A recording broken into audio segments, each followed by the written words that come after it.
What is going on, guys? Happy New Year and welcome to Network Clash. My name is Floki and I'm with the guy that I haven't seen since last year, and he's still mad that Tifa is not in Tekken 8.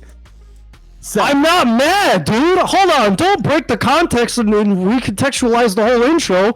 That was really, really cool. No, never mind. You actually immediately ruined it with your corny-ass dad joke of, I haven't seen him since last year. That feels worse than see you next year.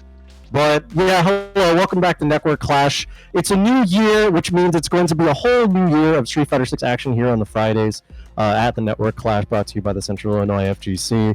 My name is Seth. I'm joined by my homie Floki. I'm playing. We are homies. I'm playing. Yeah, honestly, one of the coolest guys that I got to meet in 2024, like actually in person, and the fact that we're getting to cast the first Network Clash of 2025. That is sick. That feels really nice. Pressure. That's pressure. Is it? It feels like it's one of those like non-committal pressures though, because it's like, I gotta really blame in the new year of the Network Clash, but you have the most comfortable person to do it with. Like, I am your comfort zone, Floki, and you've been in a relationship for a while. I think like we're like in a like a bromance. I think there's like some sort of like bromance like thing. Are we in a bromance, dude? Because how many times have you been shirtless and buff and sweating around me in the jungle, and we've had to like pull each other out of the mud, but like we grab each other by our elbows? You know what I mean? That's bromance. Bromance for real is like when I'm sloshed drunk and I'm basically walking upside down, and you're carrying me the whole way by my ankles. Well, speaking of bromance. ankles, one player that's gonna be in this bracket that's gonna be some ankles and breaking some ankles is Shopify Rebellion's own NuckleDo. Had an amazing 2024. Is gonna be rolling into the new year with high hopes. I believe they also just won the first TNS of the year as well. So looking really, really strong, getting ready for Capcom Cup. And then you have your usual suspects for the online team, but also some of Chicago or Illinois' faithful. I saw Shara in the bracket a little bit earlier today. I know they did take me out at Roundhouse 2024, so I'm a little still sad about that. But Liquido's in there, Jewel Man's here, Ruffian MX. If you want to go and follow along with the bracket, exclamation point bracket in the chat. It's gonna bring you right to the page. And again, big shouts to the Central Illinois team for having me and Seth on to guide you through some Street Fighter 6, and also shouts to production for this new layout. Like, look at this. Yeah, this is actually sick as shit. The CRT overlay, it kind of like is so unique in the online space. I love seeing overlays and different events do their own aesthetic. So this is like, you nailed it, bro. You nailed it. It's like the vaporwave, but also edgy. I don't know. I think the last time I told Chaos, I was just like, this looks like some. You ever see those like D&B mixes to cry and drive a little too fast to at night? It's one of those. Listen, it was funny. I was just at Hijinks 2024 last weekend in Philly. Yeah. There was a lot of drum and bass. There was a lot. Oh yeah. There was a lot of D&B. But yeah, speaking of D&B, we're about to get drumming on into our first match of the evening, Seth. It's gonna be Arrow going up against Serial. Yeah, Serial. That's so tight. What a name. No, I know. It's going to be an overall fun bracket just because, you know, context. It's the first one of the year.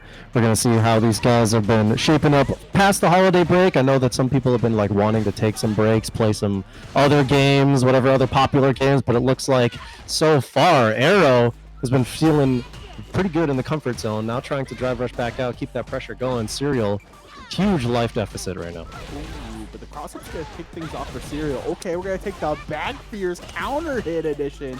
And Serial's trying to press the issue. No confirm on the low 4. We're going to take our time in the neutral. Jump around. No crisscross. Level 1. Get off of me, Seth. I'm saying right here. Look how close it got. Just immediately. Yo, the lights. That felt like a disrespectful ass combo. Serial taking first blood of 2025 Network Clash. Early anti-air. Caught that very floaty jump with the perfect parry from up top. From the top rope. Right back at you, says Arrow. And honestly, Jury got a lot of buffs this recent patch. More notably, Crouching Fierce punish counter on airborne actually gives you a full confirm, but Zero's going to take a full confirm right now. Punish counter just going to take the side switch, you get the corner control slowly but surely. And listen, if I'm Serial, I think they'd be eating their weeds. I liked how Serial was just willing to move on the ground. Oh, tried to get greedy, going for the Hazanchu over the fireball, but looks like Arrow's in a more commanding spot. Doesn't get the punish counter on that, but the wake up level 2 is going to land. What's the follow-up? Is she going to go for some damage? Oh, the big combo. Looks like Serial. You know, I thought... You ever watch players play and you go, oh, they must be new. You know, their footsies game is a little whack. The way that they're doing their combos is a little strange, but Serial kind of proved that, oh, okay, that's a high execution combo. They kind of got that down pat. Arrow ended up taking that with the EXDP to close it out, bringing the ties, but it's anybody's game. Yeah, absolutely. Gonna go for the raw, heavy legs. Gonna set up the overhead sneaky stuff. Gonna have the corner control for themselves. Gonna walk back just a smidge. Yo. Arrow's gonna take the perfect parry and get the knockdown, get the ball rolling in their favor. Okay, 2 drive rushes immediately back to the wall. Nice check with the air-to-air, the conversion to go. She's got full meter as well, so she needs a really good start. But the perfect parry once again, not trying to do anything crazy, just the jabs. Any damage is good damage, especially this early on, but oh no, the forward heavy kick into the level 3. Damage is going to be high, but nowhere near going to kill. I think you were about to say that, Logan. Yeah, definitely for sure. And I think right now they're going to retaliate. Serial's going to retaliate with a level 2, but Arrow scouted it out, made sure they had enough Serial in the box to get the game. Round 1, game 1 goes to Arrow. Looks like Arrow eats his Wheaties. Was very, very ready with that wake up level 2. Saw it once. Fool me once. Shame on you. You fooled me, you can't get fooled again. Fool me one time. Yo, just a J. Cole for the one time. Perfect parry. No anti-air. Yo, we're gonna just hit the stand jab, jab, jab. I respect it. You know, keep it easy in 2025. You know, we don't want to go for those big, extraneous buttons. We want to keep it easy. But right now, let's get Arrow's gonna get this corner control from themselves. Slowly work through, get the throw roots rolling, fades it out, full confirm, and the fancy stuff into the level 1 to get it done. Arrow looking like the piercing arrow can see his heart in the winner's bracket. Yeah, very optimal. Had that level 1 combo down, but Serial, I'm starting to get concerned. I want to see Serial do a proper anti-air, not a sweep in response to a jump, trying to get the trip card, but doing a lot of the parry, and it looks like Arrow hasn't necessarily caught on and exploited it, but it's just not working out for Serial. Look at this. Very ready. Serial does not want to hold the pressure, and Arrow is just going to run away with this round. Should be able to build level 3 off of this. Yeah. Gonna lock it down with the level 3. It should have been me, but it's gonna be Serial in this case. 2-0 right now. Arrow looking very dominant with the perfect on top. Level 3, excuse me? Did you learn that from St. Cola? What did you just say? Should have been me, level huh? 3 should have been me. Should have been me. Should have been me, huh? Not him! It's not fair! Oh. Me seeing Mr. Fantastic with the team-up ability of Invisible Woman. It's not fair! It's not fair! You asked what was the timer on us being able to talk about Marvel Rivals. At least we got into game 3 of the first set. Yeah. Thank God we did, because thank God Arrow's gonna clean it up. ODDP's not gonna be enough. Gonna bang it out the level 1 again. Listen, I get it. You want to let it rip in 2025, and I'm not talking about Beyblade, but Arrow is ready, willing, and ready to punish you at every which way possible. Yeah, Arrow's been having incredibly good reads, except for that one moment. I can't believe that I said it, but there it is. Another EXDP to make up for it. It cancels each other out, right? Serial has been on the back foot basically for 3 games straight now, but the perfect parry has been really the only way that Serial has been able to seize momentum. Look at that, now exploiting that anti-air parry. You have to stop doing that with that jab caught with the level 1, but it's still looking like a massively uphill battle. Look how Serial's just walking himself over the corner. Yeah, I think the back throw is going to try to confirm with the crouch stand jab, but unfortunately the burnout is going to happen, but it's not going to matter. Arrow's going to clean it up. Level 3, move on in the winner's bracket. And unfortunately for Serial, you're going to have to go back to the store and get some new Serial for the house. You're heading to the loser's bracket, unfortunately. What is your cereal of choice, Floki?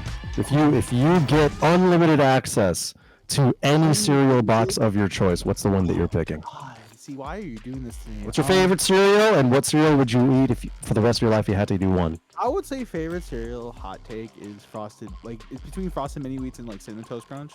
But Cinnamon Toast Crunch is just iconic, so I'd have that. I don't know. Frosted Mini Wheats are godlike to me. I don't know why. It's just nice. Yeah. It's just Okay, nice. so an ideal cereal to me is if it's good dry or absolutely drenched, like soggy. And I don't think Frosted Mini Wheats is good when it's soggy, because it like breaks down and then it's all just stringy, and then it's just sugared water and string, and it's weird. But you know what I used to do when I was in college? I used to eat Frosted Mini Wheats just by itself. Like I would save money on milk and I would just eat it by itself. Yeah. But Usual. also, wrong answer. Frosted Mini Wheats. Amateur. You sound like you're trying to be healthy. You're trying to play it close to the ball, saying, "No, I don't eat sugary cereals." But really, we know what your real answer is. It's definitely Cinnamon Toast Crunch, so it's not even close. It is. It's not Yes, it even is. close. It's what do you mean by that? Are you just saying that because I'm kind of basic? No. What? Cinnamon Toast Crunch is not for basic individuals. That's an emotionally complex cereal. That's true. I think that most cinnamon flavors are for people of class. Emotionally say so. Yeah. I would say so. Because you like when it's fall time, what Okay. people are expecting is like, oh, pumpkin spice latte. That's their basic beverage of choice, but really only the cool people be wanting to get the cinnamon apple shaken oat milk espresso. That's the real shit. Nah, bro. The apple, like, for example, the apple crisp macchiato is trash. Like, that, nah, bro. Like, what? I thought we had something here, Floki. Yo, I thought we were starting 2025 off really nicely. Bro, I gotta let you know the truth. Like, now, I would say, like, during Christmas, though, like, things like a gingerbread latte go hard. Goes hard. Yeah. Who eats a gingerbread house, bro? Can I talk about this, man? My office the other day, or like not the other day, but like last month, they did like a gingerbread house building contest, and they were putting like snacks and shit along the side of it, and I was like, why do you put things that people will eat when you're not? This is not made to eat. Who eats a gingerbread house? It's like chocolate art. Nobody eats that shit. I'm not gonna eat the Lego ASAP Rocky chocolate. You just made that for fun. No, I have a question. Are you gonna eat, like, you know how some people like make things and they think is it real or is it cake, right? Are you one of those people like, I'm not gonna eat that? Yeah, dude, if they're cutting a kitten in half and it's a cake, I'm not gonna eat the top half of the kitten. That's gross. I'm gonna eat the bottom half like a classic. Anyway, Network Clash. Oh my god. But We're Network Clash, talking- shout outs to Yeah. Arrow for winning that first game. Honestly, it's been a great I would say a great 2024. It's nice to see Network Clash obviously coming back at the latter half of 2024. So it's nice to see them, revitalize a little bit and get rolling with 2025. And honestly, as we continue rolling with this bracket, I think our next match on stream, if I'm not mistaken, is gonna be Jewel Man versus Gamasa or Gamasa? I'm not 100% sure. Gamesa. It could be. It looks like they're in their game, but who already knows? It's nice to see some names that I'm familiar with. A lot of new names. Like you said, Knuckle Dew, kind of a regular appearance here at the Network Clash as of late. I see Shantandra. I just wanted to do a shout out to Shantandra. Midwest FGC staple, Chicagoan. I see him at our local, which is dope. It's good to see him. Hopefully, he gets pretty far in the bracket. Ruffian taking it to the face, starting things off hot. Sandblast. Pocket sand. Pocket sand. He's got a lot of sand to choose from here, too. Oh, no. Like, wait a minute, but Ruffian's going to choose the option of the drive impact with the ball rolling. Going to be the ODDP from Juan 21 to get things going. Honestly, Luke, I feel like Luke is kind of back.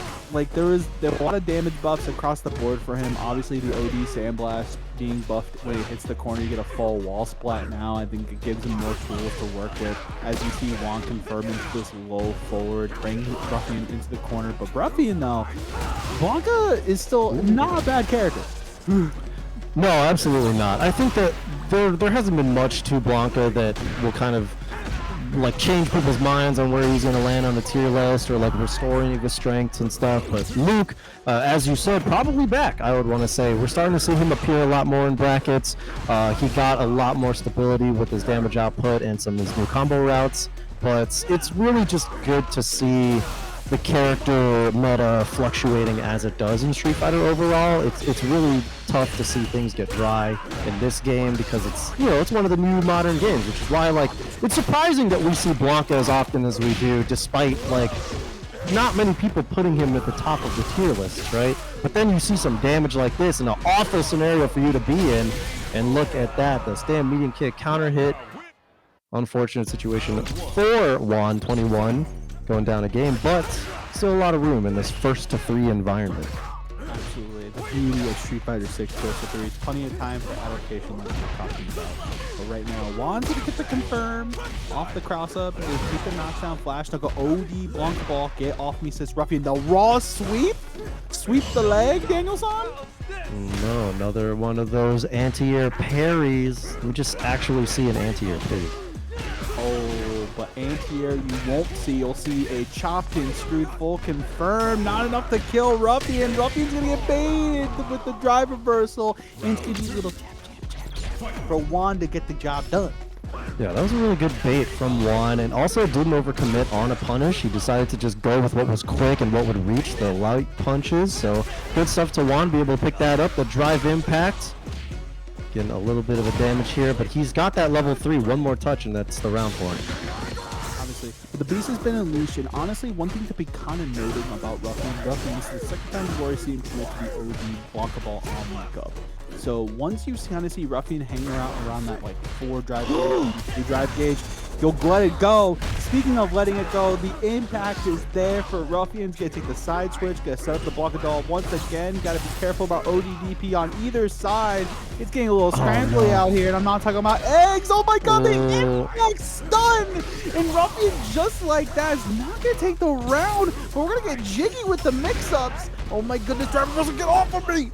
Yeah, it looked like that was a safe jump too, so I'm surprised that Ruffian like probably committed on an option on the landing there. Good stuff for Juan to be able to escape with that drive reversal, restored that meter 2, that stun damage, despite it not killing, still put him in a really dangerous spot. The punish counter on the side, he's really just trying to play this as safe as possible. And look at that, getting ready for a slide, for a way for Ruffian to try to get behind that fireball, and there it is, the punish on the lightning. Unfortunate timing. I wonder what Ruffian was trying to do there, if he was actually trying to contest with the Sandblast or misinput, who knows? Maybe misinput, maybe trying to commit to slide, but committing to the raw drive rush. Round start to get the low forward, bringing Juan to the corner. I actually like this. Maybe committing a rainbow ball, but anti-airs are unlocking again. We're seeing Ruffian around that 2.5 bar range.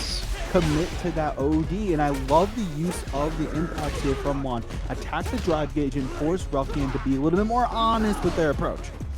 Yeah, I'm really happy with how Juan played this round so far with that meter management of Ruffian's meter, you know?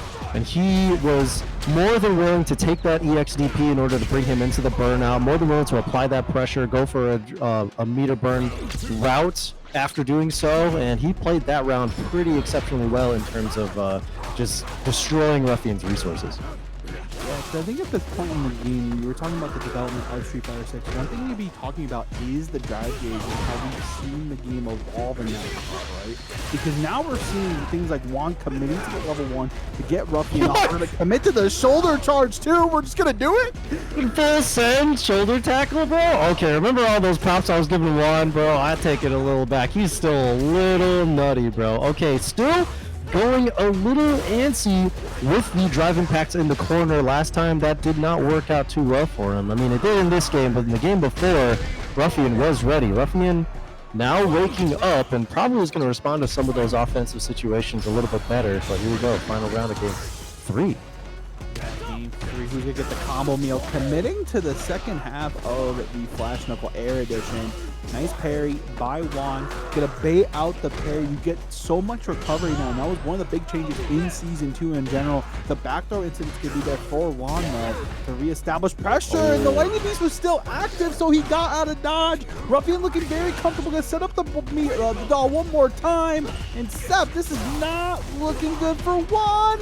Absolutely not anymore. That drive is gone, and Ruffian's more than willing to yet again back all the way up. The same way that he got that stun last time. Juan got a little greedy, trying to jump out of that corner whilst in burnouts, trying to avoid that stun, but Ruffian rinse and repeated that option, and it worked out for him this time. Got him the game, and now here we go. Starting things off really hot with the X command grab.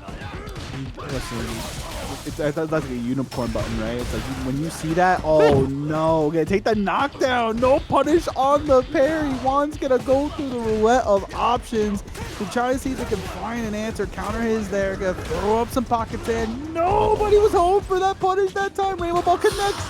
The perfect parry flash gets punished. One less guess on the table. For once, be a perfect parry. Stand light kick for Ruffian, and Ruffian is now on set point. The way that round ended was absolute layers. Juan was at 1 HP. Good response with the drive impact reactions. Juan was at 1 HP, minimal drive resources, and Ruffian still tried to stay patient, waiting for an EXDP, and he is now running away with this round. In general, nice response to the flash parry, knowing that you can't DI back. You are stuck to block, and look at this, going for a massively high damage route with that level 3. He's going to burn him out. And now this is the third time. Oh no, it's not burnout. Not burnout, not enough. There's the butter. The butter has been expired. The full confirmed. Nobody home for it. We're going to throw the high knees up. What's needed up Ruffian. 3-1. That was an incredible round. It was, I mean, that was so that nuts. set was such a good study on when you're learning Street Fighter. I'm talking in this perspective because I'm teaching somebody Street Fighter right now. They got it for the holiday sale. They got a, I handed them down my old leverless controller, so now they're practicing. There's going to be, you're going to reach a point in learning Street Fighter where you want to understand how to manage resources, not just your own and how to manage your own meter, but in this game, you get to do a lot to manage your opponent's resources. I think that there's so many examples of what to do to whittle down your opponent, to try to understand how they want to spend their meter versus how you need to protect yours. There's just a lot to pull from. I mentioned that in the last game, in the first round of the last game, Ruffian was playing exceptionally well with the layers. Juan had 1 HP, he had a sliver of drive. He very well could have just gone EXDP and send it because a meaty was going to burn him out anyway. So Ruffian understanding that, like, oh, he could just do EXDP, I'm just going to back off. And he backed off. And then he just burnt him out anyway. And it was like, man, there's so many things that run through a player's head when no hit is being made right there. Just on that wake up, he's just backing off. There's so much information that you can glean. Literally, sometimes the best kind of damage is just movement, where it's like, okay, to your point, it's just like putting them in the bad position to like, okay, now you're forced to make a mistake. Now you're forced to do something that you don't really want to do. And Ruffian took full advantage of that.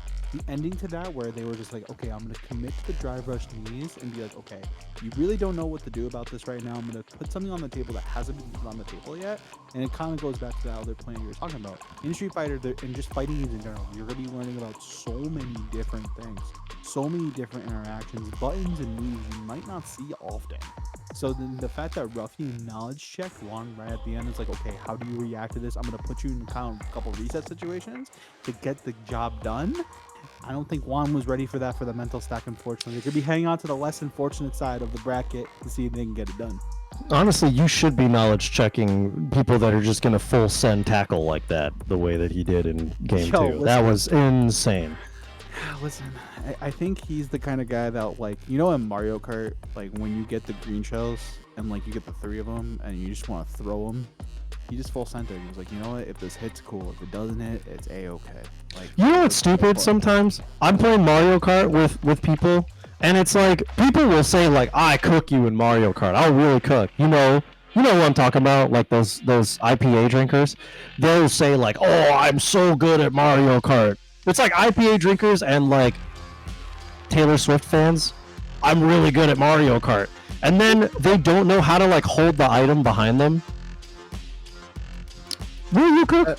They get the green shell and then they just throw it, and I'm like, dude, you're really leaving yourself exposed here in the same way that you're leaving your ability to get bullied by me right now. Your music tastes on the table. It's reflective of your Mario Kart skill. Yo, Seth, are you listen? If we're gonna, are you about to defend Taylor Swift fans, bro? So I was gonna say the way you're talking about Mario Kart right now, bro. Like, you don't want it. Are you trying to say you can cook me? You drink IPAs, dude? I used to. No. I know Never how a to thing. cook Mario Kart. I know how to cook in Mario Kart. I do. Wait, hold on. Which character and car do you use? I use That kind of matters. A shy guy of any variety. A midweight player, huh? The Shoto of Mario Karters, huh? Okay. I see you. We'll check it on later. Speaking of Shotos, none of them. Neither of which. That segue went nowhere. We've got Bison and Blanca. Two opposites. I mean, to be fair, Bison has been a menace to Street Fighter 6 since his inception. He's been a staple of the meta since he's come out, and technically he's not a Shoto. So he's been here wreaking havoc. They're going Jazdaro heading up against Chantandra like you were talking about before. Let's see if the Midwest can hold it down against one of Mexico's finest. Yeah, it's looking really rough so far. I mean, in all honesty, if Sean wants to look at it this way, we don't have a lot of Bisons at the local to be able to practice and have conversations with. So, Jazdaro could also just be playing a busted-ass character. They said that they nerfed this guy. I don't see it. He needs more nerfs. Capcom, you know what to do. His kneecaps are a little exposed. His other kneecap... I mean, speaking of kneecaps being exposed, full confirm off the evil knee into the OD Psycho Crusher. Where's the nerf? Where was the nerf? Who said, who put in the patch notes that the damage was reduced? Where did that happen? I want to know how we collectively as a scene can just let Capcom gaslight us like this. It's not working. I'm going to stand on my soapbox and say Capcom is lying to us. But I'm very happy for Monster Hunter next month, so you guys get a pass. I mean, they should buff JP because of this, to be honest. Who? Anyways. Who? We got JP at home. Bison, just JP at home. Yo, JP at home's just Bison without. That's like a domestic abuse thing, you know? It's like, I don't want to go to JP at home, bro, please. I'll sleep at the play place. No! Sean Chandra's gonna get the side switch. Doesn't confirm the back medium kick. And Jazdaro very comfortable in the pocket regardless of the life deficit. Gonna be the sneaky impact into the stun. I don't know if this is gonna be the sneaky impact on top of that. Gonna confirm into the actual target combo. A Psycho Punisher. I don't know, man. Maybe you're right. No, there's no way. No. Are you... What the shit, dude? I'm pissed off. Every time I look at this character, and then they go, oh yeah, his routes are so ass now. Oh, the damage is dog shit now. Where? Point on the doll where the nerfs are. For the court. Please, for the jury. Oh my goodness. Bullshit, dude. Into the Psycho Vine. OD Psycho Crusher just like that. Jazdaro's gonna take a full confirm. You're gonna set up the frame kill.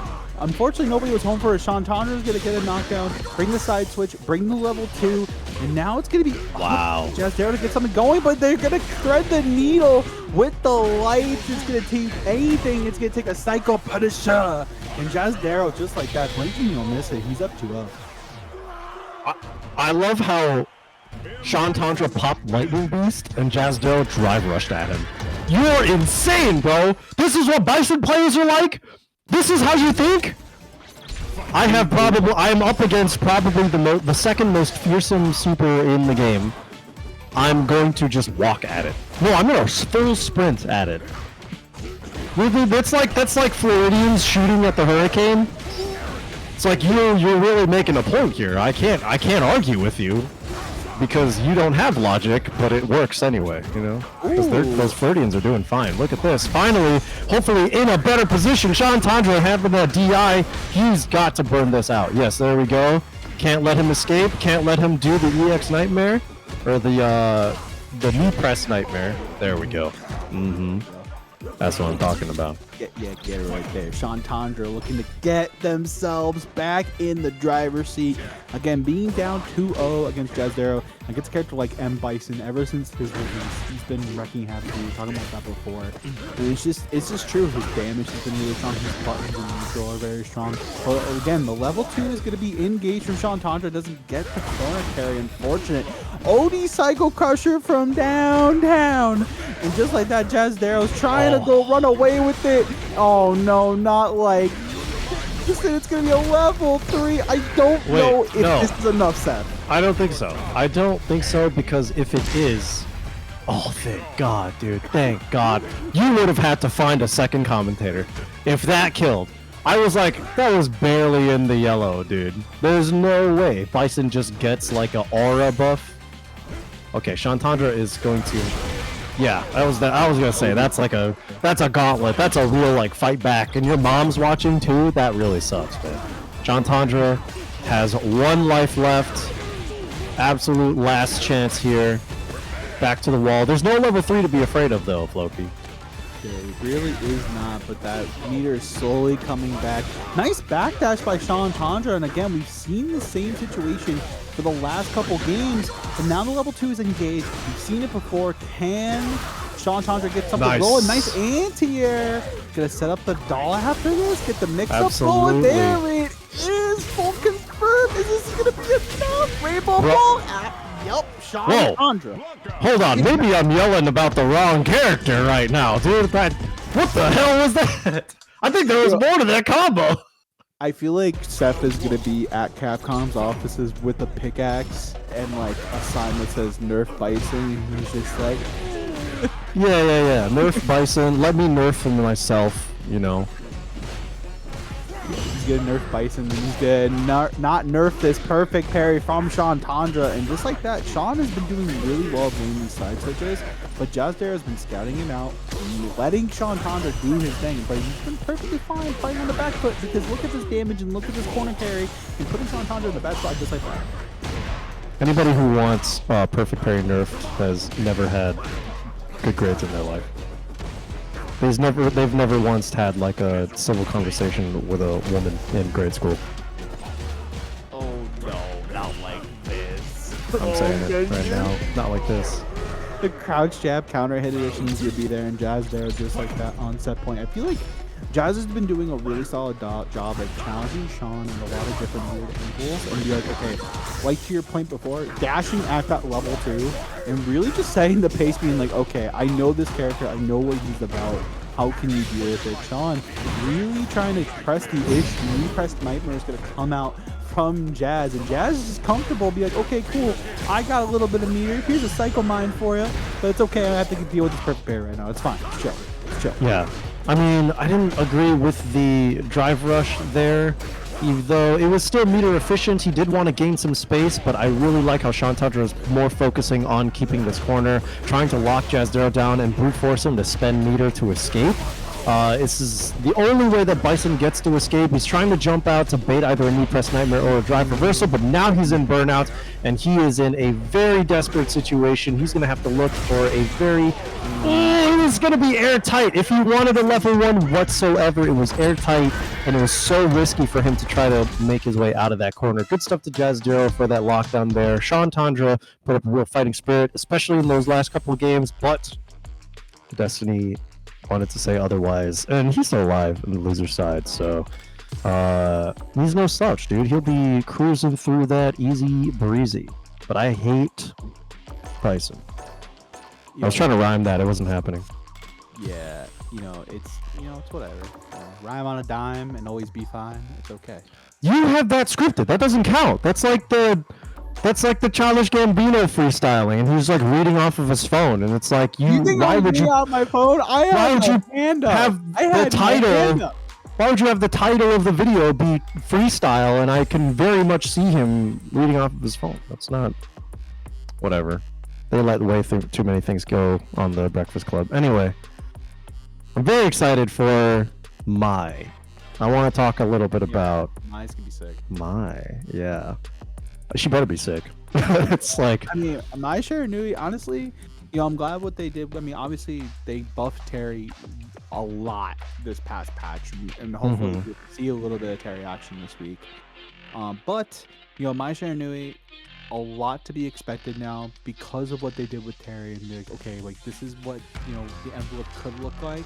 How can we further extend that? And honestly, she does have a history of having really obnoxious and really weird normals that you have to deal with, obviously from people that play KOF, and obviously with Fatal Fury City of Wolves right around the corner in April. There's a lot to be had for Mai. Wolfelmonger said it best recently. Shout outs to him. It's the year of the Mai. Mai's gonna be everywhere. I'm so sorry. Mai's gonna be in Tekken 8. well, true. No, I swear to God, dude. I mean, like, Mai before Tifa, bro. I think you might have to hold that. we're hella not getting Tifa. I don't think that we were ever getting Tifa. Well, okay, so here's the thing. A lot of people were asking me, like, are you okay? I'm like, will you relax? I almost texted you. I was Calm like, down, okay? Clive is such a good pick. no, because I want to put y'all on blast. Well, respectfully, he was like, yo, bro, I think I have to tell you something, Loki. I'm like, okay, what's up? Oh yeah. He showed me the picture of the season pass, and I was like, respectfully, Seth, shut the fuck up. Like, you're gonna be fine. Well, hold on, you're really underselling what I did there. Like, I had such a good bait. You know, I was like, oh, because I told you I was just like, oh, I think this is gonna be like, I think I'm gonna be done commentating Street Fighter. This is like before they announced the character, right? I was like, I think I'm gonna be done commentating Street Fighter because I just can't handle any more Honda on the screen. No, never mind. Jewel Man's Honda is the only Honda I can see. I love this guy's Honda. So, well, never mind. Ultra David. Yeah. Those are the only Hondas with integrity. Prototype as well? Nope. I know Prototype. That's an Alex player, bro. So what? Right now, They don't have... They lose aura, bro. Like, except, like, Sunshine. Ooh, that guy's sick. That's, like, the ultimate... Okay, he's the only Alex player that's allowed to exist. But Jewel Man, we're gonna get back into the game. Will you shut up, dude? Look at Jewel Man already super dominating round against Zombie. Playing like a zombie, you know what I'm saying? Playing like he is undead right now, but what a confirm off the rainbow ball, right? Again, we just saw Blanca just a couple of seconds ago with Ruffian. I just think this character, you know, we were talking about before, there's still a character that you still have to really understand and really know the intricacies of, especially as we see Street Fighter 6 kind of move into their third season. But headbutts galore are coming out for Jewel Man. Perfect parries could come out from Zombie. And this is A-OK. OD headbutt! We're just gonna let it go? Yeah, look how much Jewel Man is really trying to just stay mobile, but trying to maintain his charge. He's jumping a lot, knowing that Zombie can't do much about it, but that is absolutely dead. The EX hands. He didn't even have to go into a super. Perfectly optimized damage. Jewel Man. Once slated by, I believe, Punk as the most optimal Honda he's ever seen. One of the cleanest players he's ever seen. Jewel Man's been one of the staples, I would say, of online tournaments since Street Fighter 6's inception, right? You know, been around the block with Street Fighter Academy, TNS, 9 Moves. Even if you've seen an online bracket, most likely Jewel Man's in there. Yeah, Jewel Man's in there. Oh, the perfect parry on the headbutt. Layer 1 base weakness of it. The doll coming out. There it is, the cookie cutter Blanca mix-up. The doll kept going! What the hell? Okay. Oh, what? What's going on? Oh, the headbutt! The butt slam, rather. Full confirm into the... Oh, and hands. Into the sand medium punch. That is one of Honda's best normals in the entire... Hands up. Zombie, you did all that for a drop of blood. All that. That was a sick-ass lightning beast, or level 1 route and post-doll mix-up, and then Jewel Man just goes, I have the big button. I have butted. I have butted. I feel like Honda is what Geef player, like, is the Geef player that people think Geef players are. Ooh, but the meaty heavy kick is gonna show off why Blanca players might know a thing or two. Gonna take this OD lightning. The homie is still there. He's still there. Burnout has been engaged for Jewelman. Jewelman has to be careful not to do anything heinous. Oh, the zombie. Hold on, he used his praise the sun, and now he's back, getting close to the wall. He's got to be very careful. Oh, he's back. He's alive. Okay. He's alive. So I'll take that throw. He's not gonna leave, dude. Can't take that throw. The zombie was hungry. He's like, yo, I want this round. Let me get them brains, dude. Let me get them brains. Remember? Let me get SoCal zombies, bro. SoCal Asian zombies, bro. Let me get them brains, dude. Let me get the brains, dude. Like, dude. I want to get this mixed up with Blanca, dude. Okay, we're gonna take this. I don't think anybody with any amount of Riz plays Blanca. Yeah. Meta did. Yeah. Damn it. That's a handsome guy.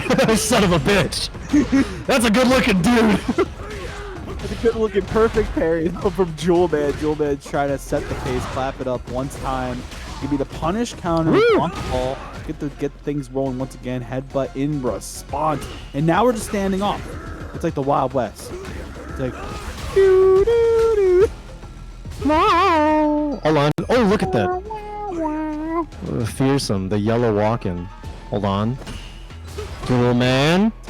Yellow walking once again. Holding that as you must. Yeah. But zombie. Oh no, that's dead. He just confirms into the level 3 here. Oh, I didn't know that you could do it from Blanca Ball. I'm not gonna lie, I've never seen it. So. Never seen that. I have time. And zombie just like that gets his brains, gets the 1-1, and just like that. One thing to note about the walk that Jewelman is going to, that is actually changed in season 2.5, whatever you want to call it. It is now safe if I'm not mistaken. So the fact that you can kind of commit to that not too badly and be like, okay, now I have an option to like move in as Honda, that's huge. Ooh, look at that, the air-to-air. Jewelman very ready for how Zombie wants to escape that pressure. Just avoid the guess whatsoever. Look at Jewelman trying to be as reserved, control the space, stay stoic. But Zombie in the corner now. Okay, trying to fight out. Looking better. Oh, back in the corner. I put baby back in. You take the duet of 4 roundhouses for Jewelman. Gonna slide in with Zombie. Gonna take a little bit of a snack. Okay, wait. You wait it out. He's got the hands though. He's got the hands. He wants that. Oh, the intro throw getting shit on. Oh, there's too much jumping. There's too much of these giant men taking to the skies. There's a lot of spaghetti on the floor. Like with the garlic bread. Yo, they be dropping garlic bread and the eggplant parmesan. Get out of here, bro. Get out. I had spaghetti today. I made spaghetti yesterday. Yeah, sausage and peppers before we got on stream. Yeah, that's kind of sick. Yeah, I made some spaghetti with like some Filipino hot dogs. It was cool. What? Yeah, put the hot dogs in the spaghetti. Have you ever had Filipino spaghetti, bro? No, I've never. You're on Network Clash and you've never had Filipino spaghetti? Never. That's kind of messed up, dude. That almost feels kind of racially charged that you're talking about my Filipino spaghetti like that, dude. I don't know how to feel about this. Of charge, Jewelman was charged up with the hands, and they're gonna get that level 3 confirmed. Gonna throw them back into the ring as we get a 2-1 scenario for Jewelman. I am not messing the allegation. I'm not missing the allegations. I've never had it. I'm sorry. Okay, it's got hot dogs in it. All right. It's got hot dogs and banana ketchup, and banana ketchup is banned in the U.S. Can you believe it? It's oppression. What's a banana? It's ridiculous. What's banana ketchup? All right, Floki. All right, Floki. I'm so I can't believe I took you to Bonchon and not Jollibee. That's what I'm gonna do next time. You show up for Frosty Faustings. I'm taking you to. Oh! Grip him up. Perfect. You're gonna take me to some beef. Is that what you're gonna do? You're gonna take me to some Jolly beef, bro. Jolly beef's chicken. You're dropping the ball all over the place, man. It's okay. It's another day in the office. Happy 2025 to everybody. Another day of the commentary. You know it's a-okay. Yeah, Floki being vaguely inappropriate by talking about slandering Jollibee. Clip this, ship it. Send it to Jollibee. No, send it to the Jollibee. They'll initiate. They'll send you a free bucket. I swear. That'll be good. Is there a match going on or something? Yeah, there's definitely a match, and right now, but it's okay. I feel like these two are playing really, really solidly here, right? You know, just playing. The mix. Oh, you tried to get the grab out of it. No whip punish on the slide. Look how Zombie is like being a little bit more patient and understanding how Jewel Man's controlling that space. Look at that, the air to air. He's not overcommitted. Oh no, he got slammed by the butt, and that's going to go into the level 3. But I don't think it's dead. I think it actually is. We're gonna take him to the one side of the ring. Wait. Psycho. This is enough, and it is. Jewel Man did the homework, recognizing in this matchup, typically Honda does relatively well. A lot of the box players hate it, and rightfully so. It doesn't change in 2025. Jewel Man moves on. What a showing, regardless of, you know, the matchup itself. Because sometimes everyone's like, "Oh, it's 8-2." It's still, any matchup is still doable if you do the homework. And Zombie was doing well. There was a lot of great moments in that aggression that he had, committing to those weird, odd mix-ups. But it got there, but just wasn't enough. Yeah. I don't know. I'm not gonna pretend that I know Honda mix-ups, man. A lot of it is just like fake pressure, station traps, plus frames on the hands. Feels pretty canned. You just gotta have optimal defense on Honda, and that's one of the ways to exploit him. But Jewel Man, incredibly solid play. Kind of just has like the right timing. Like he gets a read on your tempo and your rhythms, and that's hard to do on a Blanca player, which is probably why Blancas feel like, man, I'm getting shit on because this guy is just butt slamming right when I want to move. And yeah, that's why it's 8-2, not like any on paper things. Yeah, I think too, also, like, again, like a lot of the changes that happened in the recent patch that we got, I think right like before Kings of the World, right? Honda got a lot more stock, and we're seeing players, you know, really pop off with the character. Obviously, Prototype did really, really well. Oh yeah. Lindsay, for example, you know, Jewel Man still holding down. Ultra David still putting out a ton of tech for that character, and he's also a phenomenal commentator, probably one of my favorites in the scene. Make sure you guys are following Ultra David for your Honda tech. How did we get here? How did we get here? How did you get here for being on Network Clash here on your Friday night? I hope you guys are having a great time. My name is Sloki. I'm here with Seth, ringing in the new year with you guys. 2025.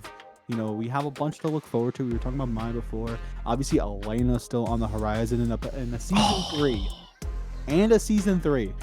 I forgot about Elena. You know, for season 3, we better get like 18 costumes as like a, I'm sorry. We're sorry. Well, you know, it's like all going into the Monster Hunter. So we're not going to get costumes until season 4, actually, because they're really waiting on those Monster Hunter sales. Once the Monster Hunter sales and hype dies down, then they'll be like, all right, here's 8 different Chun-Li costumes. One Ken costume. Not a bad thing. Also, it's a bad thing that I'm so, like, honestly, people are talking about MH Wilds, and I'm like, honestly, it's like exciting time. Obviously, Omnimusha also got announced for Capcom. Right. A lot of great stuff happening. Not only that, but for fighting games, right? You know, we talked about Fatal Fury City, the Wolves a little bit earlier. You know, we still have Tekken 8 Season 2. But a character that's kind of been in a weird spot since the patch has been Ed Boy himself, Liquid O, up to bat against Easy. Yeah, people say it's been really weird. It's tough to say, right? There are ways where it's like, oh, this was natural pressure that didn't feel like it was BS, that didn't feel like it was overpowered, but it made a lot of sense for those things to get nerfed, because it's just like Ed would get away with way too much. You know what I'm saying? Like a spacing trap or being able to like just cycle free options, it was a lot. But then you had the unfortunate thing of his backwards kill rush hitbox. That shit sucks. Yeah. That is really unfortunate. And EC not exploiting any of those things. This is just raw, you know, whatever you want to call EC does. But Liquid O possibly just needs some adjustments to make. Nice, right over the fireball. Trying to do the full heavy damage to get done. ODDP unhand, he says Liquid. And yeah, to your point, I did play a lot of Ed earlier this season, and you know, I did notice the changes a lot. I think the character's still fine. I think there's like still an argument to be had that this character is still really, really strong. I mean, that's why you're seeing a lot of character players still play this character even post-nerf. But right now, EC trying to expose this parry, and they will with this full confirm into the corner. The sneaky impact will be there once again. Level 1 is not going to be enough. Actually, wait a minute, it will be, because the stock throw. Listen, even commentators breaking the fourth wall for a second, but we don't know sometimes if it's going to kill. We're like, you know what, maybe? Did we do our homework? No, it definitely felt like that did a surprising amount of damage. But good stuff to EC taking the first game. Liquid O trying to tie things up, but looking more in control now. Okay, get the throw, get the knockdown here, get the throw rush in. But the cross up is going to be there for EC. Needs to get this bullet down. Okay, take the back dash though with Liquid. And now, okay, try to get the ball rolling. I've been loving the use of crouching heavy stick from Liquid. Coming to that, as it's been one of the moments that hasn't been changed as much. You know, you're not going to have that big flicker recovery from things like crouching medium kick, stand medium kick. So now you're just going to pester with that button, and you're going to still get the same result. Look at that, nice Liquid O with the delay check afterwards. Trying to respond pretty fiercely after that first game. EC, you know how EC is. He's pretty wild. He doesn't get conditioned very easily. But the exploit on the parry, you gotta have a real anti-air, you know what I mean? Sometimes it's rough, I get it, it's online, you know, you wanna like go for the safer, more consistent options, but that's exactly why you need a real anti-air. Look at that, call with the low, Liquid O.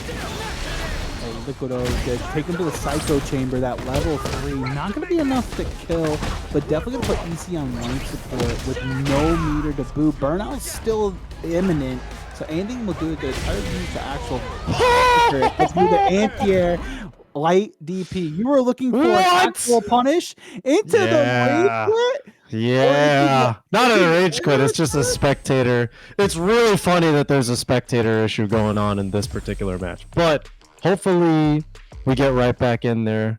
Okay, yeah, we're fine. We're fine.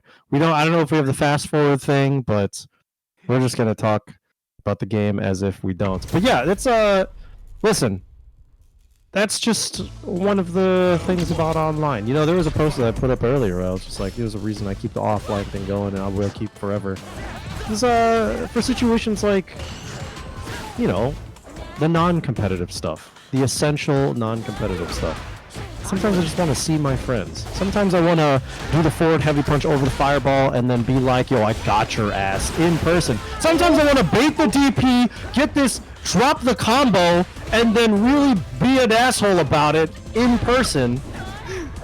Yeah, sometimes I really want to have that kind of a read on my opponent, but not be able to do anything about it. And right now, EC is trying to do something about it. They take the trade, stand fierce, Psycho Knuckles, nobody home for it, unfortunate. But this is where Edge shines. Good, take the 1-2-3, the light blitz, and just like that, EC though, trying to make something happen. The low forward there, nice break by Liquid. Liquid trying to jump over the fireball once again, punish on the flash parry. Anything will do it for EC, but EC right now is super comfortable. Liquid, back foot now, not left. Psycho Cannon, you're pissing me off. Are you kidding me? Using the freeze of the super to recognize the spacing to actually get that punish. What a play by Liquid. That's actually incredible. I mean, it was rough for EC to have to hold that one, so a jump it was really just, you had so much time to react. So great stuff for Liquid O to be able to recognize I have a space, to be able to wake up with the level 2, orchestrate this whole ordeal, and now EC is looking at a terrible spot, burnt out in the corner.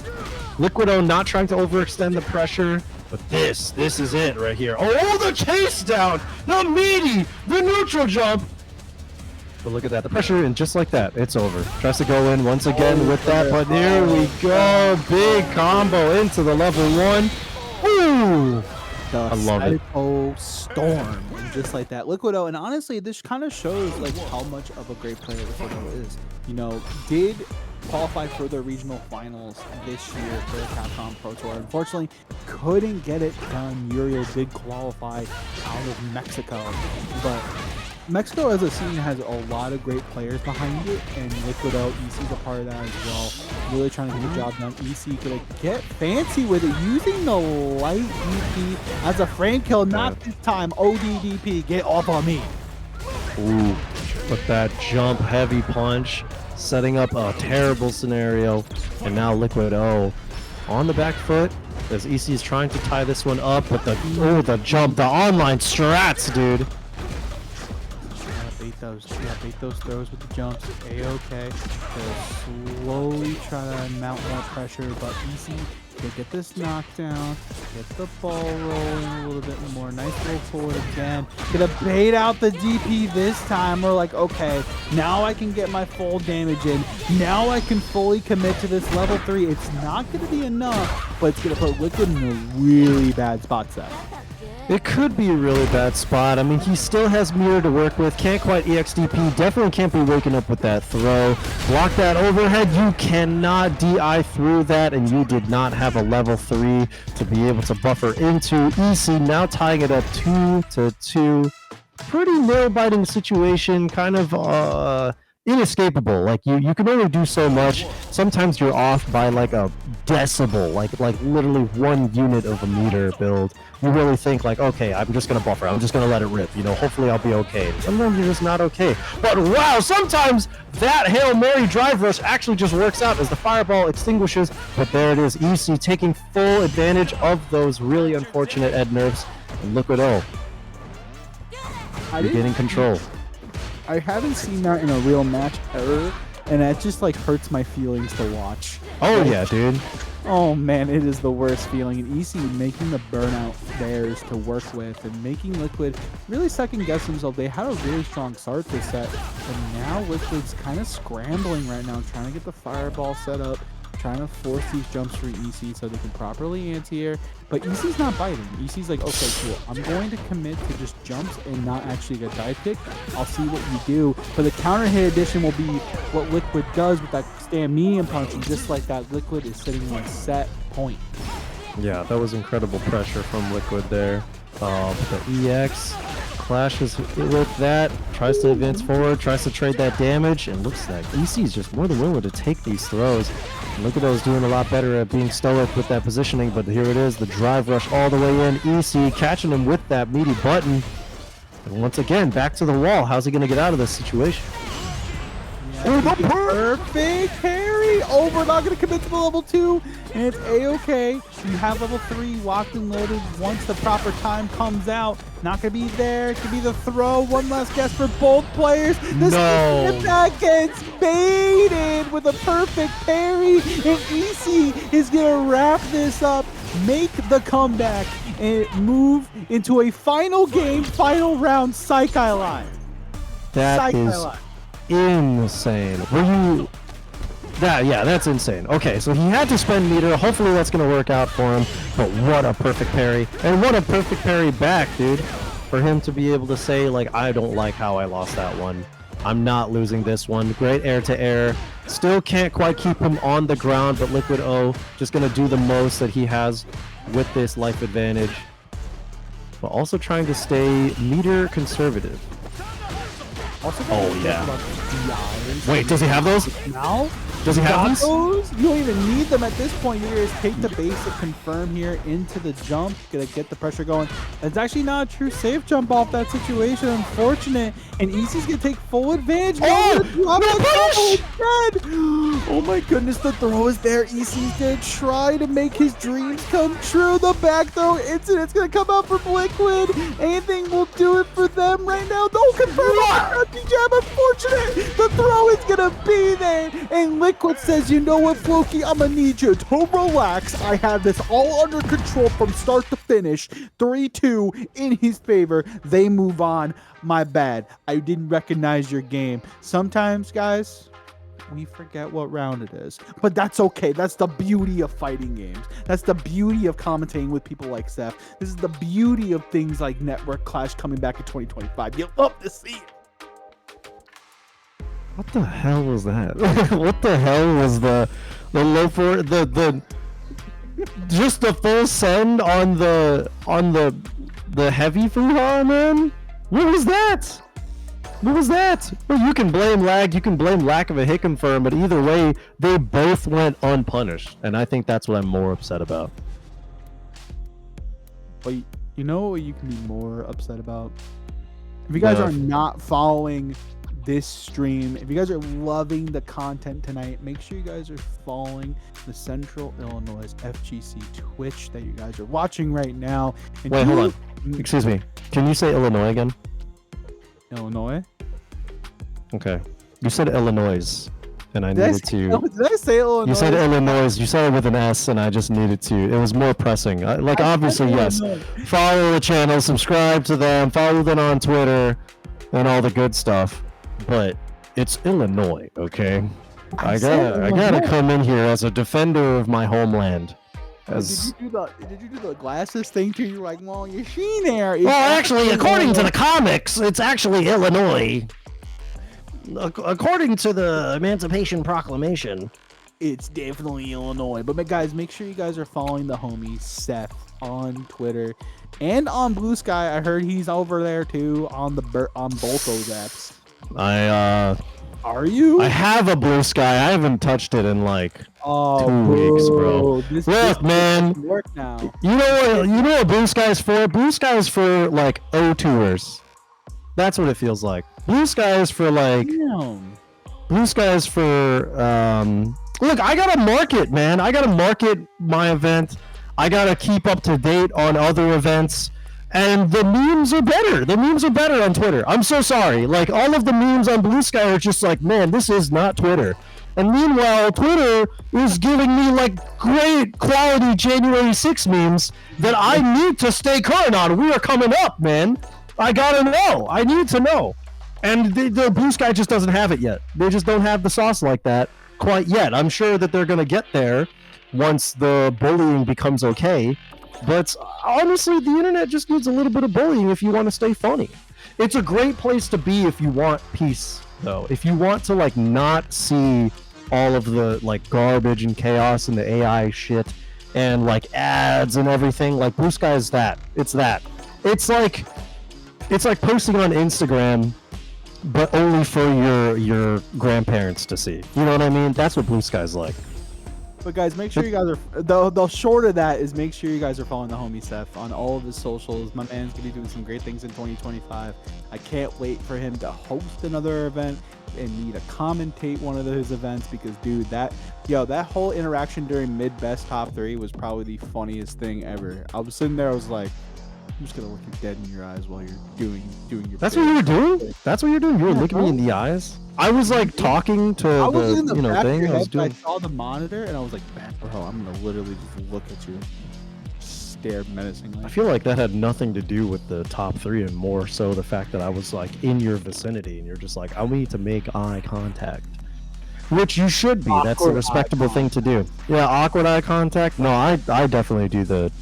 You know how I feel like I have the Arteezy for Sheezy because I cannot make like eye contact when I'm saying things. Even on commentary, it's like I have to look at like other things. I have to like sniff a candle just to be able to like do my bit. But the moment that I'm in person, it feels obvious because I'm very much not making eye contact. You know what I mean? It's okay. But yeah, guys, make sure you guys are following stuff on all the socials. Make sure you guys are following on all their socials. We can just kind of help this man, make some big moves this year. Anyway, please just follow him so we can get this over with. No, I'm playing. Please, can we get this bit over and we can get to our next match where I think it's time for Knuckle Dang to come up to stage. Coming up against Jewel Man. You guys want someone to follow. This is the real creator here. This is the guy. You guys want good quality chair gaming. You know where to go. TTV Knuckle Do.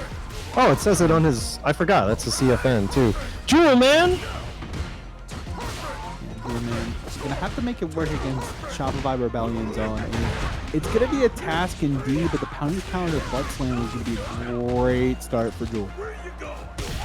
Yeah, this is looking very strong so far. Incredible bait on that. Decides to go for the Oicho throw. Not trying to spend too much meter, but definitely wanted to secure the burnout. And look, this is going to be rough. He's got to play very patient, got to be very wary of the level 1 and the ways Dude can route into it. But there it is, keeping it safe, playing some footsies against Guile? Well, that's the way that Honda has to win, right? He's got to use his buttons. Can't quite just brute force past the Sonic Booms. Gonna actually jump the upside down kick with confidence on Jewel Man right now. Make it happen. OD headbutt. OD flash kick comes out from Knuckle Do, and Knuckle Do trying to find an answer. The bazooka knee post drive rush is a really good start to that crouch jab into the flash kick once again. Gonna bring Jewel Man to the corner slowly but surely. The OD is response Oh my goodness, Knuckle Do and Jewel Man are going down to level 3. He's gonna get killed. OD flash kick overhead is there. Anything will do it in the crouching fierce. This is why we play Street Fighter 6, Seth. This game is amazing. I'm done being impressed. Like that was like, it was like back-to-back sickery, and then that one I was just like, all right, they're just disrespecting left and right. And I think that that's just the nature of the matchup, not just between the characters, but between these two players. These guys encounter each other a lot in the online space. Knuckle Do very much knows how to... Oh, but Jewel Man knows exactly how to swat this eagle from out of the sky. Where do you think you're going to... Whoa, I'm surprised that the flash kick was not stored there. Here we go. Upside down kick, trying to contest something. Get to the face. Throws the boom one time. Oh, heavy into the level 3. He's dead. And he's dead. Not dead. Just... Oh, never mind. Never mind. Say Jam, don't come for me. I'm sorry. Listen, I lost my channel points. My ring light was in my eyes. Like. He was so dead. Like I couldn't believe. I said it hoping that I was wrong, but he was dead. That shit sucked. Anyway, Jewel Man felt like his soul left his body after getting killed by that. Nice with the perfect parry. Not trying to keep things too meter efficient, but just wants to bring him to the corner. Restored all of it.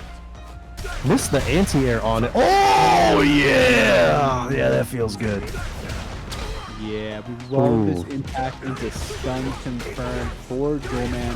They're going to do as much damage as they possibly can. Not going to be enough for the actual kill. And we're just going to pester a little bit. And it's going to be the jump. What a lead! What a lead! That was insane! I was just ready with that jump up jab. That was not a reaction. Off the sumo to change his walk speed, and I like that, just to kind of like manipulate the normal walk speed that Honda has and be like, okay, there's actually a button behind this and you actually should be worried about it. Okay, there it is, the anti-air, but he's got to be ready of how Dude wants to get out of that corner. Oh, the side switch. Dude kind of had to reset his charge there, possibly. Go for another side switch. Very risky considering that Dude probably just has those flash kicks stored. Oh, the cross was still there. What awareness from Knuckle Do to take the sweep and recognize the hits were going to be hello. Through the boom, dude. Jewel Man, he studied the hell out of this matchup. Like, he knows, like, I get smoked in this. This is exactly the point that you were trying to make earlier, like 8-2. You just got a lab, bro. Lock in. Skill issue. Lock in, unlock your inner node, the prodigy. But unfortunately, Knuckle Do is going to thread the needle into the level 3, into the full confirm here, and guarantee the round 9. Love this from Knuckle Do, right? Because the game itself makes so much meter from what active you are, and Knuckle Do took full advantage. Was like, okay, I'm going to be guaranteed at least a level 1, maybe a level 2 at this point in the game. Let me just confirm this round with the level 3 and keep on moving. Ooh, missed that. But it looks like Jewel Man is being a lot more reserved, and it's biting him in the ass as he's just letting Knuckle Do put out buttons, pressure him in the block strings, walk all over him, but nice, a well-timed headbutt, and it's netting a huge amount of reward right now. He's spending that meter, trying to go for a reset, one more situation rather. Will do it for him. I mean, he doesn't have a lot of meters, so he can't block too much. He's got to be very... Oh no, a punish counter. He's cooked. He's not cooked! No! Ladies and gentlemen, he's cooking! Jewel Man has tied it up against NuckleDo. It's the drive impact. I went the wrong way. That spelt doom for NuckleDo, and Jewel Man gonna even up the score. And listen, when you're here, shout out to Hamlin. When you're here, your family. What? Olive Garden. Did you watch the Sonic movies? I watched 1 and 2. I watched the second one. I haven't watched the first, and I haven't watched the third yet. I know. I am. That is crazy. That's unfortunate, but at least you'll get to them. But there's an Olive Garden bit in the Sonic movies that I'm like very excited that they did. I'm very happy. Man, those movies are funny. That's a good comedy. About as good comedy as NuckleDo's pressure against Jewel Man in the corner, the perfect.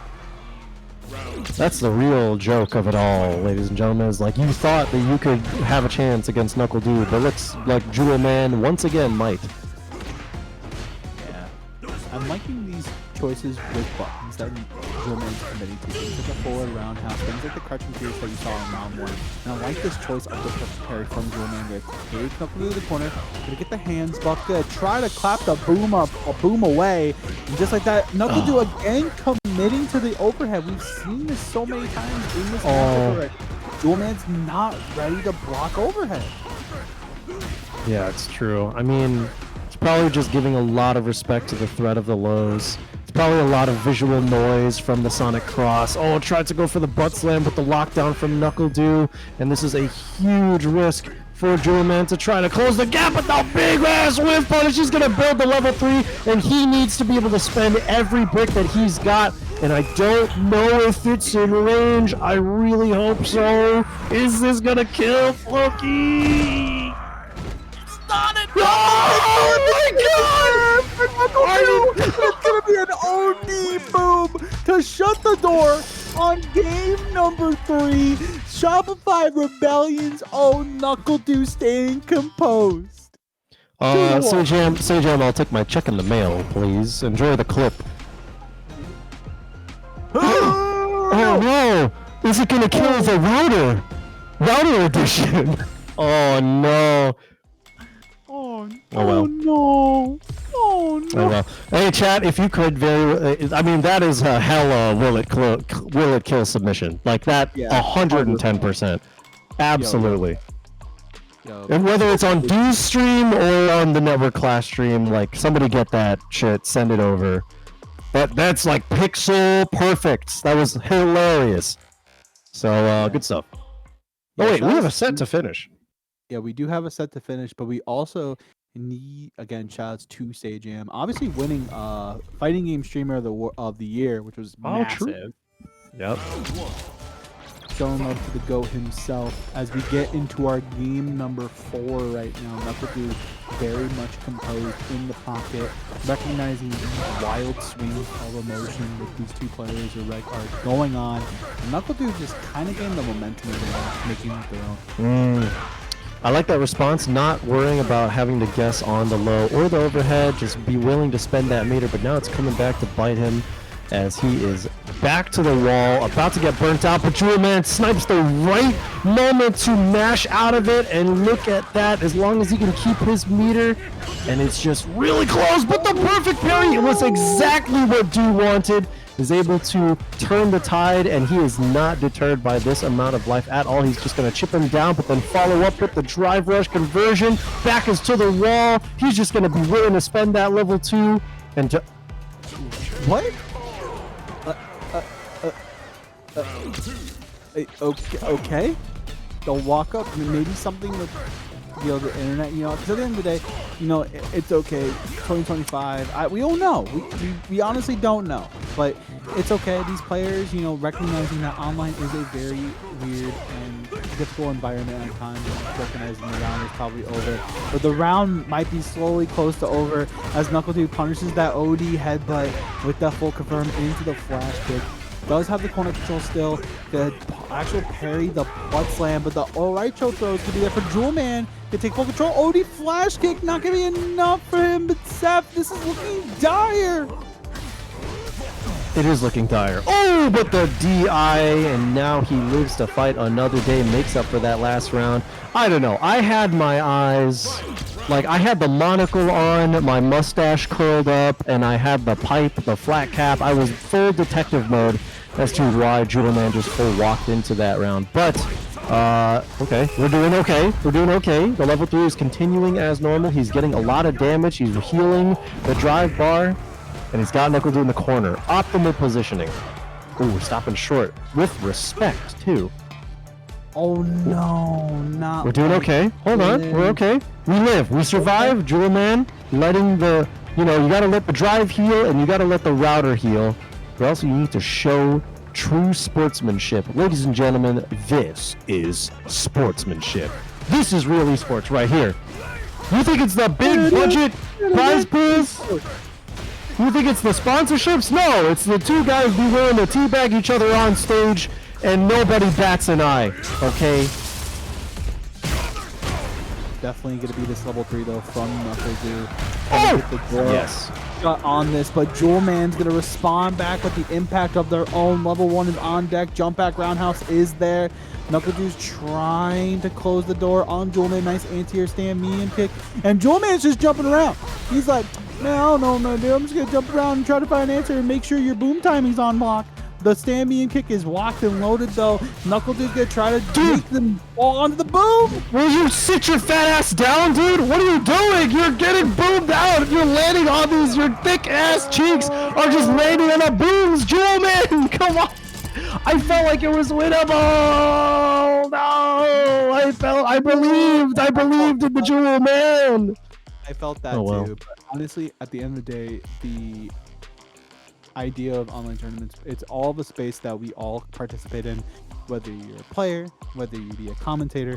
There's a lot to kind of be had with that, and obviously it will have its ups and downs. Yeah, ups and downs like Honda on the screen, bro, was jumping all over the place.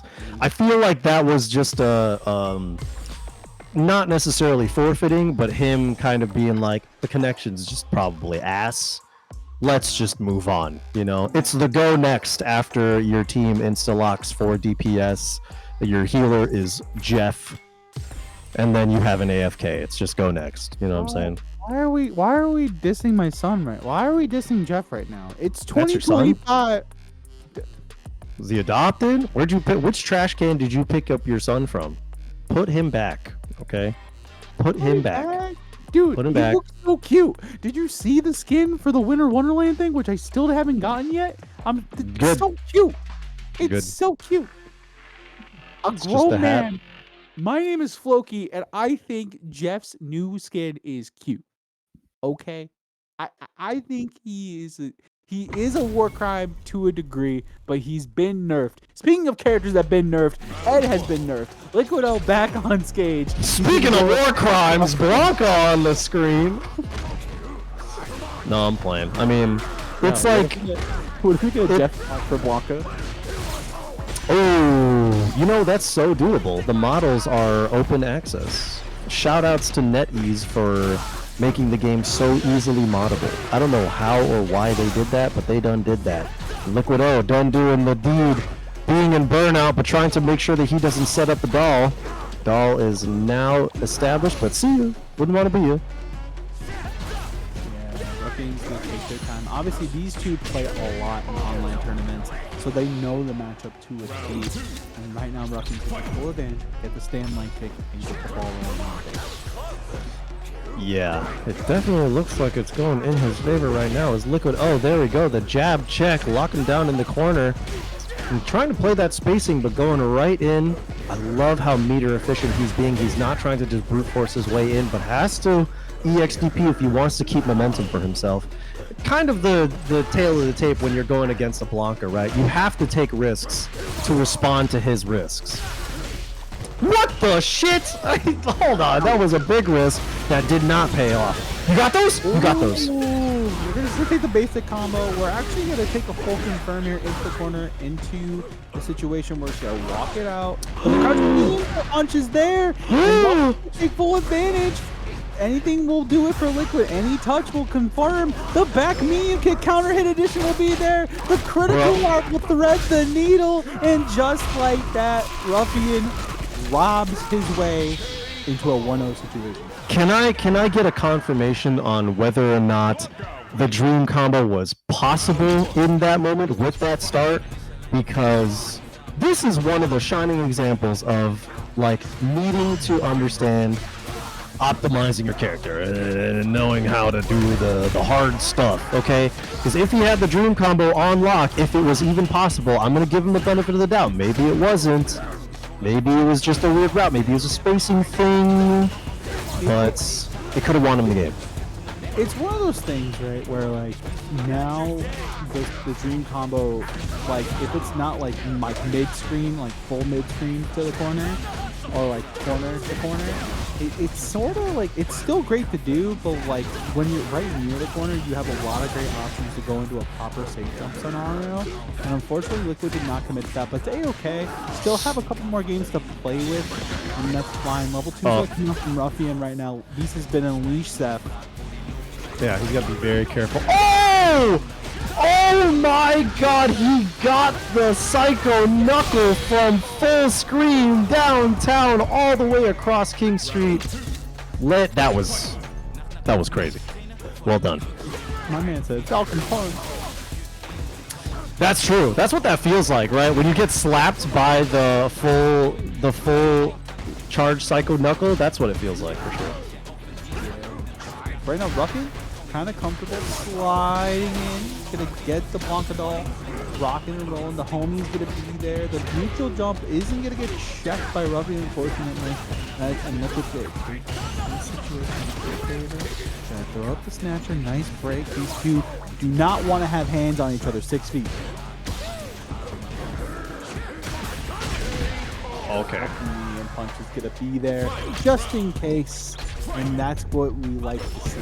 Ruffian, you know, and Liquid are playing really solid Street Fighter, and that's what we like to see here in that match. Pure, honest, and also kind of grinding Street Fighter. Okay, yeah, looks like Liquid is trying to control from a very, very far range, and Ruffian's just puzzle solving on how to approach. So great conversion here. It's going to help him regenerate a little bit, but it's also going to make sure that Ruffian is in a better super spot. So 1 or 2 more touches is going to do it. Oh, he's just outside critical art range. That is the worst place to be. Okay, he's got it in there. Forced to stun the lightning beast. Gonna full send that. The sun is done. But how is he going to close this out? He burned all 3 there. Yeah, committing to all 3 to try to get a mix-up, and there's going to be the mix-up that we're looking off the river run into the stand light kick. So unfortunate that doesn't actually get him the round, but we're going to take another throw in the mid-screen, going to wait it out just a little bit more, and this is okay. Liquid's like, okay, cool. If you're going to give me the space, cool. I'll start throwing up fireballs and force you to use your meter. And Ruffian's like, cool, but I'm going to set up my homie. I'm going to have him come at you. I'm going to make you bait something. Cool. He's going to be right there to be like, boogie woogie, bro. It's A-okay. Ruffian 2-0. Okay, looks like Liquid O fighting from a huge deficit. Ruffian has just been able to get away with this Blanca doll slide mix-up. Looks like Liquid O is kind of struggling to deal with that, but look at that. Nice. Hopefully he's be able to stash his lockdown. Not quite. Oh, cat the low. Airball, we like that as well, Seth. And just like that, Liquid's like, okay, cool. I'm gonna like let you have this space, and I'm gonna take full advantage of it. Nice punish with the stand light punch, and just like that, Liquid trying to find their way back into the set. Yeah, good stuff from Liquid to be able to, you know, stuff Ruffian's approaches. He was a lot more ready this time, and unfortunately was not in range to get that stand heavy kick punish from the EX up ball, but still got a huge reward. Oh no, the side switch. Oh no.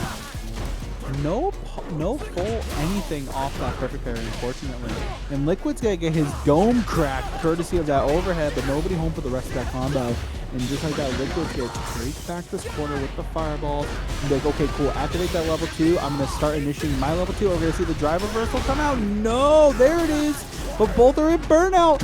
Ruffian's gonna get the hit off of the lightning beast, but no one's gonna be home for the rest. But you gotta be careful of anything you do now if you're Liquid. Gonna set up maximum Blanca once again. The flicker is gonna get the plus frame. Anything is gonna do it. It's gonna be a target combo, full send frame trap edition. Oh my goodness gracious. Liquid out. 2-1. Liquid to take the risk with the, I mean, for him to also burn himself out to try to just waste the time on the lightning beast, but then also manage to stay alive from that block string pressure, make sure that he's staying like risk averse to the Blanca level 1 reversal options, but also go for a delay button to be able to close things out. Good play from Liquid. Hopefully he can just use that data to push himself into a game 5, but nice.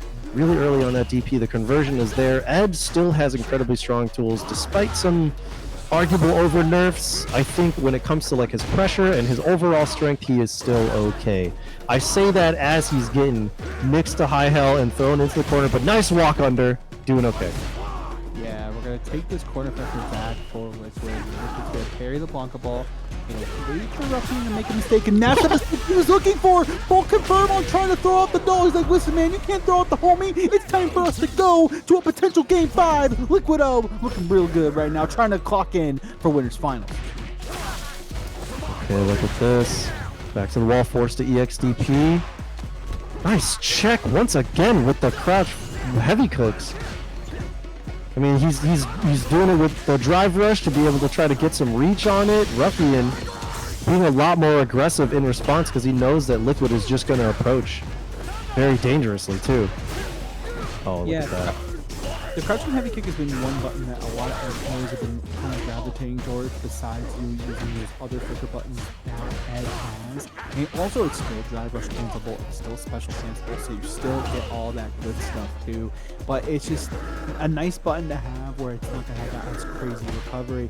And right now we're just chilling. Liquid's like, okay, cool, like you go for these rainbow balls, I'm gonna let you figure this out. You know, maybe do your homework, and maybe you do with that crouching medium punch. Maybe you actually commit to the shadow of the earth and get a set point on your hand. I don't know. Ruffian looking real comfortable now getting back in this game. Well, I don't know what Liquid was trying to press. He just got counter hit 3 times in a row trying to check Ruffian down, but now he's at set point. So Liquid gonna play a little bit more aggressively, as a lot of that started just because he was giving him the space to do it. And even though Ruffian didn't want to manage a Blanca ball, he was able to go back to that strategy, did so, it worked out for him. Now he's able to just stay aggressive. Now back to the wall for Liquid, forced to jump out, gets that cross up.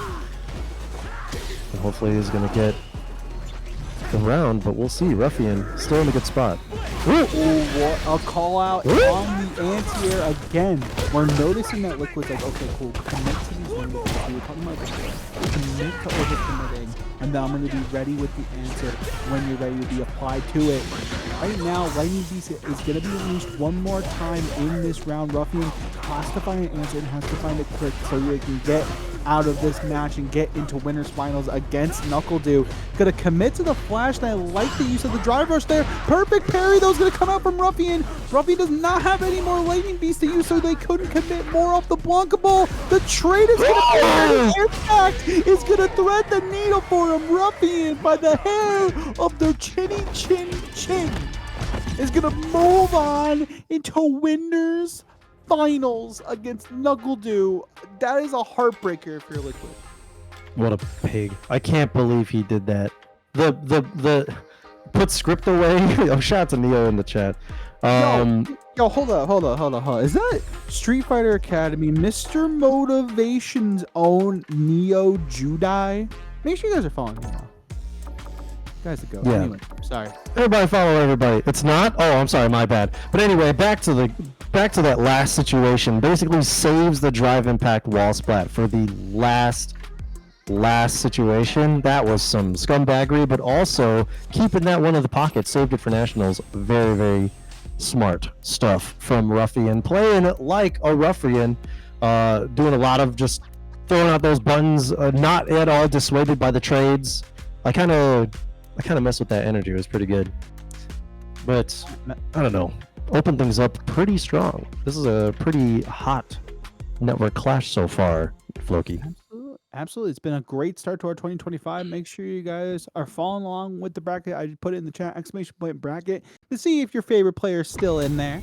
Also, again, big shout outs to Seth for holding it down with me tonight. But Jazz Darrow is back on the screen, and I think, if my memory, actually, no, they did not play in bracket. So Jazz has to fight another Blanca and definitely make it hurt. Can they get it done in Zombie? Yeah, Jazz last appearance was against Chantandra's Blanca, so we did have three different Blanca appearances on stream. It does feel like a lot. This is just like a crazy region, huh? The dash all the way under? I got mixed. And then he blocks that too? Oh my... I feel like he's dead now with Bison damage, bro. Can you imagine? He actually just does do the level 1. It kills him. Yo, the bomb detonation gets clipped by the light. And look at this unrelenting pressure, this incredible damage. Did not want to spend the meter, but still goes for the stomp. Jazz Darrow taking a pretty dominating and devastating game 1. Yeah, the one thing about Jazz Darrow that I really do enjoy is the fact that they're not afraid just to commit to the lights, right? Because when you look at it on a scale, you know, they always talk about the green punch buttons, the fierces, the evil means, for example, from Bison. But the jabs and the lights are also doing a really good job. Speaking of doing a good job, recognizing they do got the cycle line up so they can get the pressure. But right now, Zombie is in control. Corner is there to be had, and now it's getting a little munch on in the corner, trying to make it happen, trying to move on. The air throw, get out of my airspace, sir. You can do that? You can do that? You can do it twice? All right, bro. Thank you so much to the Blanca player for showing off the tech. Never let this guy Shadow Rise. Never be scared of the Shadow Rise. Always go for that air throw. Even when it doesn't work, just do it, because when you do it, you style on! 3 air throws! Yo, Zombie has got big brain, okay? He wants the brains, dude. He just wants the brains, dude. Give him the brains, dude. Yeah, all right. Brains are getting parried though and punished for their efforts. Jazz Darrow gonna get the corner control in their favor just about now. The evil knee does not confirm the combo, unfortunate. Back won't be there as well. Zombie gets away just barely, and now the pressure is theirs. They're like, okay, air fears, punish counter bombs. Oh, and it's gonna be there. He's dead, Seth. He's dead. Just call it. He's dead. Jazz Darrow just stomping his way to a 1-0 lead. Oh my God. I mean, after a very impressive and kind of disrespectful round from Zombie with those 3 air throws, bro, like that was incredible. Jazz Darrow couldn't go out like that. He had definitely had a message to send, okay? So Zombie, hopefully waking up for this next set, for this next game rather. Nice and jump medium kick. Trying to space it out still. And honestly, Bison has some of the best pressure in the game. Things like the scissor kick. Once they apply the cycle mine, it's party time. But Zombie says none of all that. It is time for a new year, new me. Blanca is here to stay. Perfect parry. Jazz Darrow looking very comfortable right now. Gonna have the pressure off the cycle crusher. Throw is engaged. Anything's actually gonna do it. Don't punish on the perfect parry. It's okay. We're chilling. Just stand hard kick. Punish counter. What a very, very well timed jump to get out of there to beat that Psycho Crusher. And look at that. Oh no, they won. Hold on, dude. This guy has to sit down. That's what Zombie's really trying to tell him. I'm putting you in the dirt this time. Perfect parry's gonna be there from Zombie. Zombie's like, man, you go 6 feet under, bro. It's your turn. You should have stayed dead in Street Fighter 5. I don't think 6 feet's deep enough for Bison. He should be buried in the depths of hell where he belongs. He's gonna go for that level 3 for sure. Wants to secure that round. Does not want to give a fully bricked up Zombie any sort of room to take game 2. Jazdero more than willing to spend that meter. And he probably even doesn't need it. I mean, I think Bison builds meters so much. He's probably going to get level 3 in this round. Well, it's a bit money on that? He'll gain level 3, but he's definitely going to get at least level 2, level 1, maybe a level 2. We were talking about it before. There's ways you build meter in this game. It's so fun. So to recognize, okay, like, meter management is really, really important. And Zombie's going to crack his level 2 now. And I like this. Recognize that later in the round you might get another. Gonna set the mix up one more time. The counter hit actually is gonna come out because Jazz. Oh yeah, loop his ass. Oh, the mix! I got mixed. You got mixed. You all thought another throw was coming. Oh, he didn't do the level 1. I saw him churn, but he actually messed up the input. Unfortunate, and now he's getting drive impacted, back thrown. He's in burnout. He's got so little to deal with, but he. Oh no! What a whiff! And he's building the level 3, bro. He's building level 3. He's building level 3. I told you he's getting it in this round. I cannot believe that I'm blessed with this knowledge. With the astral projection is absolutely problematic. I don't like this superpower that I have. That Bison is just too much. Get back in the ground. Back in the ground, zombie. Re-murder. That's what Jazdero's on. He's trying to put all of the Blancas in the dirt today. Yeah, Word. Jazdero looking very comfortable. Honestly, been one of the stronger players in the online space since Street Fighter 6 has been released. Playing, they started out with JP. They still have a JP in the final last time I checked. But this Bison has been such a dominant force in the scene for them as this game has progressed. The Evil News going to be there. Nice block on the cross up. And this is okay. Zombie's like, I'm trying to find an answer.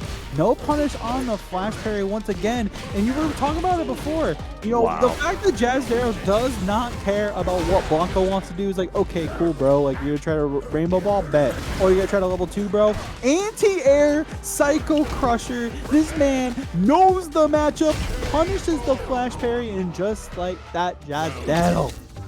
Set point. Set point. Trying to eliminate Zombie for the day. The Zombie still in this. Still trying to say something about it. At what point is he going to activate Lightning Beast? What a jump in! You tried to catch him with that stand heavy punch from all the way over there. What a backdash to bait that throw. Doesn't have to spend any meter. Perfect KO. An absolutely perfect response to the ass beating that he's been getting for the last 3 games. But here we go. Yeah. Zombie trying to pick this back up. Take it the distance. Oh, 3 meters locked and loaded, so you know the damage is going to be tight. What a punish on the slide, but the knee press of Nightmare is going to be there for Jazz, and Jazz is recognizing that's okay. Zombie's going to press the issue no matter which way we can go right now, so I need to be safe and be defensive. Also, take my time. There's the Blanca Ball counter hit. Got to be careful. Overhead's there, and again, we're just pestering around. The throw will connect as well. Anything you can do it now. Both players are well, at least Jazz is one good touch away from actually eliminating Zombie.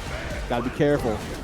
Yeah, trying to jump back, but also stay mobile in general. Jazdero gonna have to take a risk in order to lock Zombie down, but now Zombie more than willing to play that footsies down. He's got Jazdero's back to the wall more or less. The jump in, how did he ended up on that side? I don't understand. One of those Blanca things, huh? Okay, blocking that low, blocking that evil ass knee, and really just trying to block everything out because he is hella in kill range. If Jazdero lands one good hit, you see him fishing with that stand heavy punch. Now he's trying to be as reserved as he can, trying to use his meter wisely. Caught the punish counter on that, but did not cash out. The EX Psycho Crusher catches into the critical art. Unfortunate timing, but well played by Jazdero to take this set 3-0. Are you joking? I'm going to shut my mouth. I can't believe he's not dead. It always kills. There it is. Never mind. Anti-air Psycho Crusher once again. Damn. You know, like, when you're, like, really excited about something, it's like you got a pie or a cake, right? And then, like, pie, for example, right? And it just deflates. That was Zombie's round. What do you mean a pie deflates? Are you getting your pies from a cartoon windowsill, bro? Are you floating like off the ground and like all of the fumes are like you're flying towards the pie and then you get to the pie and then you like take a big sniff but then it deflates? What pie deflates? I've never seen that in my life. You know why? Because I only eat good pie. I only eat pies that are done and done right. A deflated pie. What the hell are you talking about? Sometimes that's just a pie too. What pie is like bulbous like that? Those are real pies. Those are cartoon pies. Those are pies meant for throwing. I definitely had one of those over the holidays.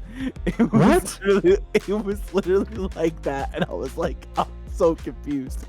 But speaking of confused, Jazdero did move on. Zombie a little confused on the matchup. They got to go back to the MR grind because they're not going to be, unfortunately, in the bracket no more. But it's okay. You know, they had a really strong performance tonight, getting that illustrious top 8 slot. So very well done to Zombie, holding it down for the Grave Pack. Nerf Bison, dude. It would bring me so much joy to see. I feel like that's the only character that I am really wishing on their downfall. Move over, Lily. You've been replaced. Really? Yeah, oh yeah. Wait. I was a huge Lily hater. Even Chakotay told me, like, I think it was Combo Breaker or ECT, he was just like, he put his hand on my shoulder and he's tall, so I like had to look up at him and I was like, oh shit, he's gonna hands me up.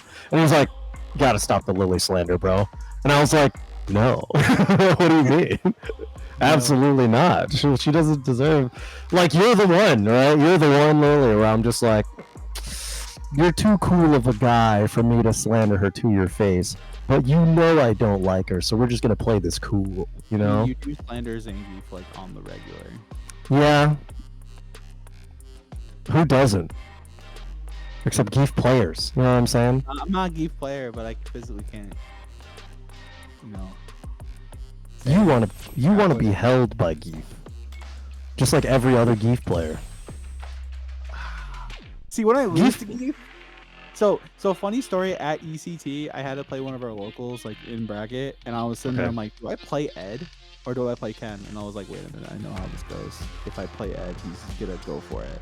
He's just gonna make me cry.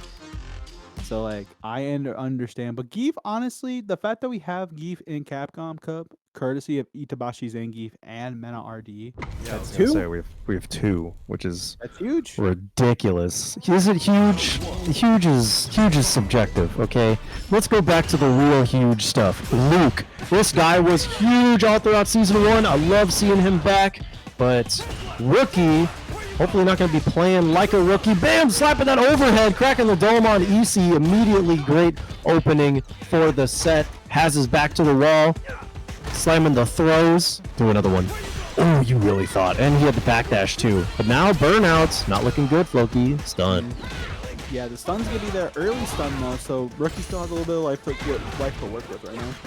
He's going to take full advantage of that. Now, from what I understand, I heard rookie, if we're talking about Neo Jedi earlier today, he did have a clip during Street Fighter Academy this week, and rookie's been on the minds of a lot of people, and EC was like, cool, I saw what you did on Twitter, I saw what you did on Blue Sky, it is time to party.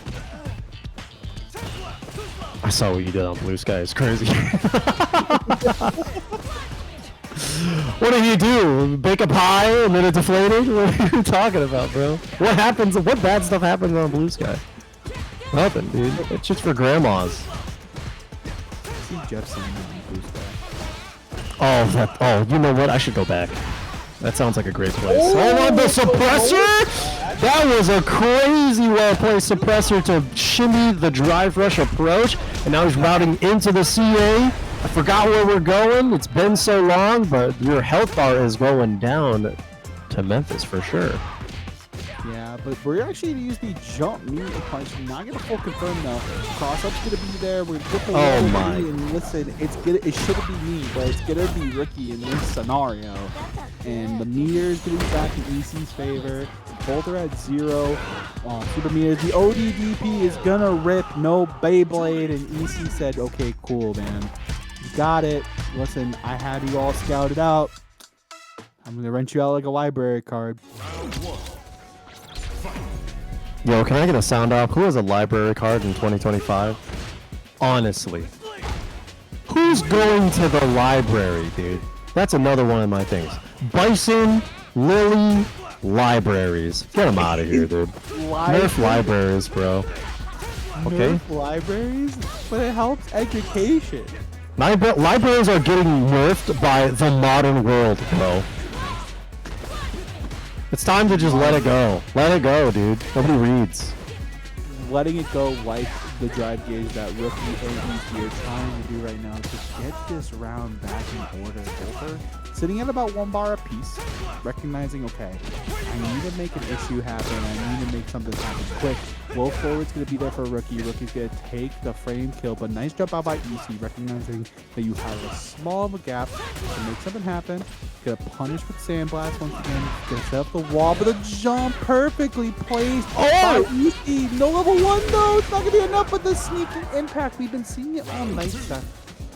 EC does not care. They will literally say, can you react to this? No, cool, take a wall squat. I wonder what Rookie pressed in response to that drive impact. Trying to respect the EXDP from EC, but look at that. No cross cut. He's just going to go for the double jump, that online stuff. And here we go. The throw loop. No, the wake up level 1 to save himself some meter and build a lot of space. And now Rookie able to play that neutral once again. Trying to. But there it is, the drive rush. Skip. No neutral. No neutral whatsoever, says EC. It's my turn to play the PS5, the hit game Street Fighter 6. I was going to say PS5. But right now, EC, they take the knockdown. Beast mode, baby, gets baited. Nobody was hoping for the rest of that. Rookie's going to take full advantage of that. The impact is going to get countered. You can't kill.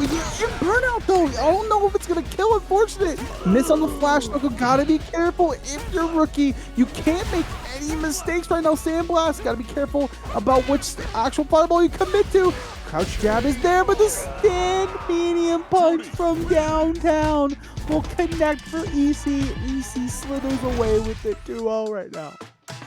No way. I mean, like, I get the great reaction from Rookie to want to check the drive rush, but the button choice from EC using the forward medium punch to, like, catch everything just full. I mean, the disjoint, dude, it's crazy. Rookie is playing so solid, but EC is just getting really, like, the well-placed jumps, like exploiting his inability to react to stuff, utilize it perfectly, taking advantage and abusing the burnout.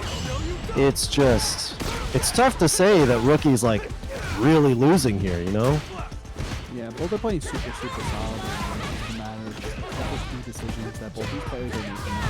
That's making a big difference. Just like that counter hit stand medium punch coming out from EC and setting up a set point to move on. The loser side top 8. Can Rookie figure something out, dig a little deeper if they want to move on? Okay, tries to go for the tick throw, but EC very ready. And it looks like Rookie's just having trouble nailing him down, locking him down whatsoever. EC is more than willing to take to the sky because as Rookie throws out a fireball, it's making him even more uncertain of himself. He's not able to connect anything. He's not able to get EC to block, so he's just going to brute force that throw. He just does not know how to play that mid-range. And there it is, that jump in. That jump in again. He's dead. Unfortunately for Rookie, they're going to have to head back to the ranked grind because they're going to be out of here. EC to stomp their way into losers top 6 with authority. A really good set by both players. It's one of those, like, it was 2-0 or 3-0s, but really close because Rookie made a lot of great decisions in a lot of different scenarios. What was the score? 0-3, but it was close. Like, yeah. But also, like, from what I can see, you know, but it's really funny hearing that as, like, a TO, and you go, I'm sure it was, buddy. I'm sure it was. And then everybody was like, yo, did you see his set? It's like, oh, what was the score? 3-0? And I'm like, oh. But was it close, though? Nobody's asking if it was close though in 03. The default response, the place your brain goes immediately is like, damn, you got shit on, you know? Like that sucks. Figure it out for next time. But this time, like, we can see, damn, that was kind of close. Low key. It was just because of how well he was playing despite losing, you know? Like, EC was genuinely just being better. But there's always next time. Eliminated for the day is Rookie and Zombie over on the other side of losers. We're going to watch Liquid O versus Jazdero back in the losers side. Liquid O. Yeah, it could be. Could very well be. I mean, it's a pretty tame bracket, I would want to say. Do is sitting pretty comfortably on the winner's side against Ruffian. Looks like it could be rough for Blanca, but who knows? We'll see. Other than that, Network Clash 2025, ladies and gentlemen. We're here. We made it. You know, we're so here. Yo, we're so here. We're so gaming. I hope you guys are having a great time. I know it's a lot of banter, but it's also some great Street Fighter tonight. Make sure you. How was your? Sorry, I'll let you continue to tell the chat to do things. I was gonna say, make sure you guys are following Central Illinois FGC on all their socials, and make sure you follow Seth. It's actually Illinois. How was your New Year, bro? New Year was great. I actually spent me and my partner had our 1-year anniversary on New Year's Eve. So cute. That's actually really sweet. So I think we watched the first Captain America. So we're starting to watch the MCU because she's never seen all like the MCU period. And no way. I've watched most of the MCU movies, so this is like a nice nostalgia trip for me. That's really cool, man. Yeah, like we wrote little bucket lists and stuff. It was cute. It was adorable. That is cute. The culmination going up to Infinity War Endgame is like the best payoff, you know? Well, Infinity War is the best payoff, and then Endgame is just like that was neat. Cool. I'll see you at Captain America, the next Captain America movie. I forgot what it's called already. I think it's called... The one with A Brave New World. Yeah, Brave New World. I haven't seen another Marvel movie like since, like outside of Spider-Man No Way Home, which I didn't like, but I liked it, but I was like this is just fan service. The movie, this is not a genuinely good movie. Did you watch Guardians of the Galaxy Volume 3? I did not, and I should, because I heard that's James Gunn, isn't it? I don't know. New World Order? No, it's New World. It was originally going to be called New World Order? Yeah, that would have been bad. No, I did not watch Guardians 3. So I'm going to tell you in chat, I don't know why I'm admitting this on commentary for the first time in 2025, but I had grown man tears in that movie theater. Start to finish. Start to finish? Like you're just crying immediately? Chun-Li! Let's go, Liquid! I wonder if this is like a matchup thing. I wonder if this is, but hopefully Liquid doesn't cry at the end of the set as Jazdero comes back to bat with the Bison. I don't know. We'll see. I want to see how Chun-Li fares in this matchup. Historically, not great, but possibly could do well considering Liquid's making the switch for it. Going to stay on the side, but the perfect parry going to get Jazdero some momentum here.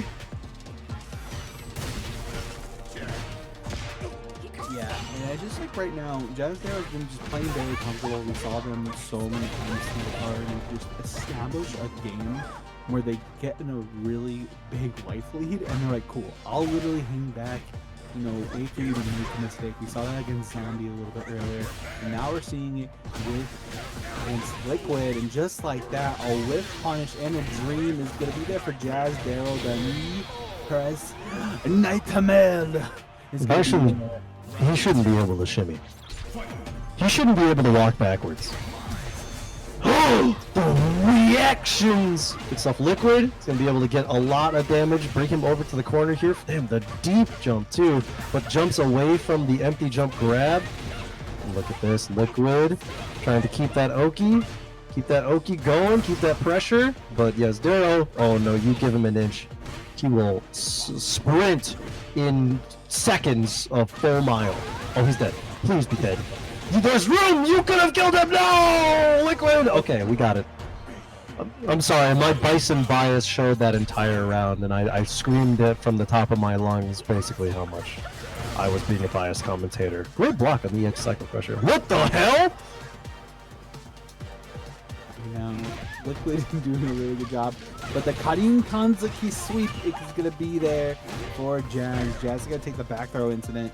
And now it's an incident of I have 3 meters in the corner, and I get a punish counter stand fierce, but not get the full confirm. Unfortunate. It's going to be a confirm into the Cycle Mine. AV's going to do the overhead is going to connect.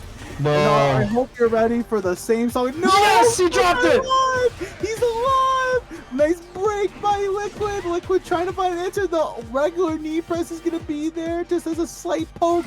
Anything will do it. Jazz is just super comfortable. No way. You spent it all. Oh, no, you have to spend it all. You have to go so careful. Watch that EX Cycle Crusher. He's got the storm. Oh, he got the low, but unfortunately did not confirm into the level 3. Liquid, playing it very, very risky there. Tried to walk up for some more pressure. Yazdero really had it with that level 3, but fortunately had to scramble to pick it back up. Yazdero now taking the lead in the set, 1-0. And Liquid just forced to hold all of this pressure. Unrelenting psycho pressure. Okay, there it is, that low forward. Super scale up, we're gonna get some distance out of it. Really, really good right now. They're trying to regain composure. Right now, Jazz will actually get the stand. There is the punish counter stand fierce that has been wrecking havoc all through Street Fighter 6 since Season 2 has began. The throw is going to be there for Jazz. And again, we're just going to pester with that stand fierce. It is plus, so there's not much that Liquid can do. The stun is going to be there, and for maximum meter, we're going to actually take the throw. And just like that, Jazz trying to go up 2-0. Wow, he just... incredible with the Psycho Crusher. He just had that at the ready. Back throw. Liquido trying to get some control here. The dash in, mad risky, but the perfect parry on the legs. Look, Yazdero just now has a rhythm on Liquid. He's fully identified the tempo. He knows exactly where to perfect parry. And now the snipe out of that wall jump. He's going to go into the level 3. This very well could be dead. I don't know. It might be. Oh, let's go, baby. Pixel in a dream for Liquid. Blocked. Doesn't punish the drive reversal. And Jazz is going to throw a couple hands, and it's going to be a crouch jab. Just a little tap. And Jazz is going to go through.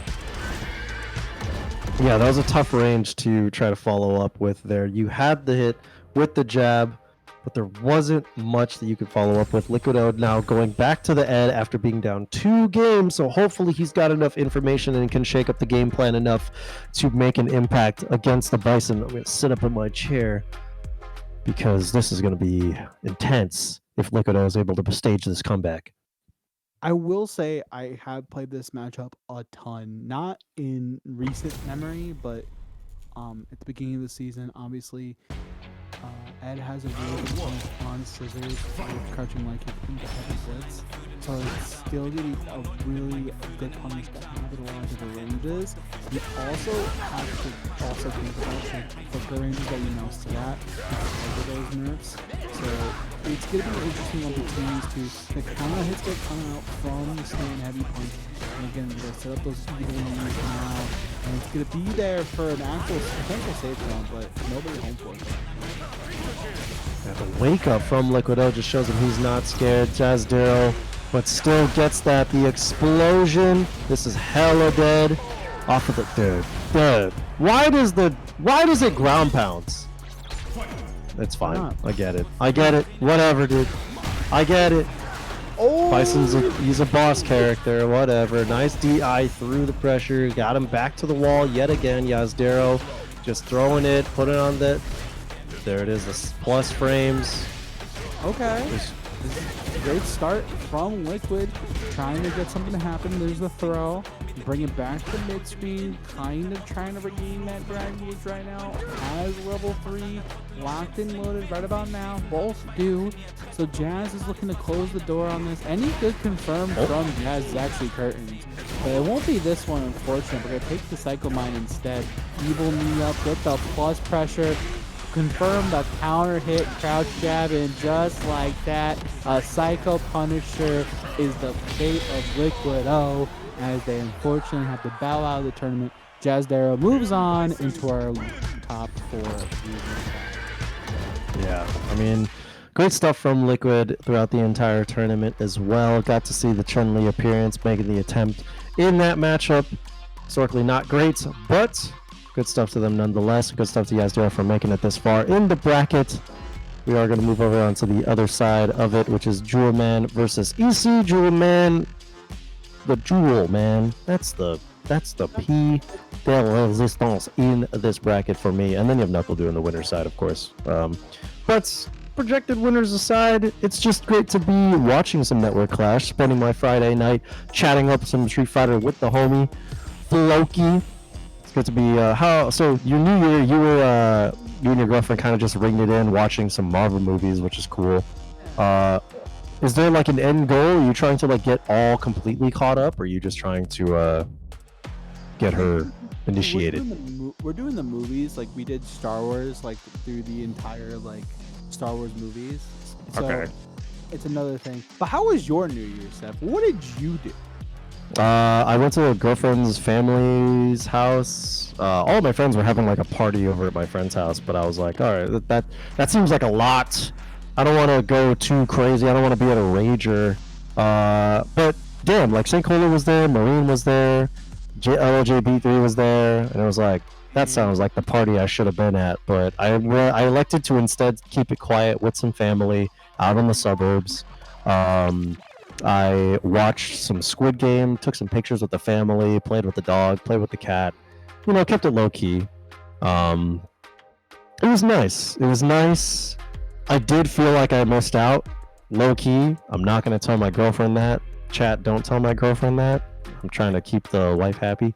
But yeah, it was still fun. You know, we finished Squid Game season 2, and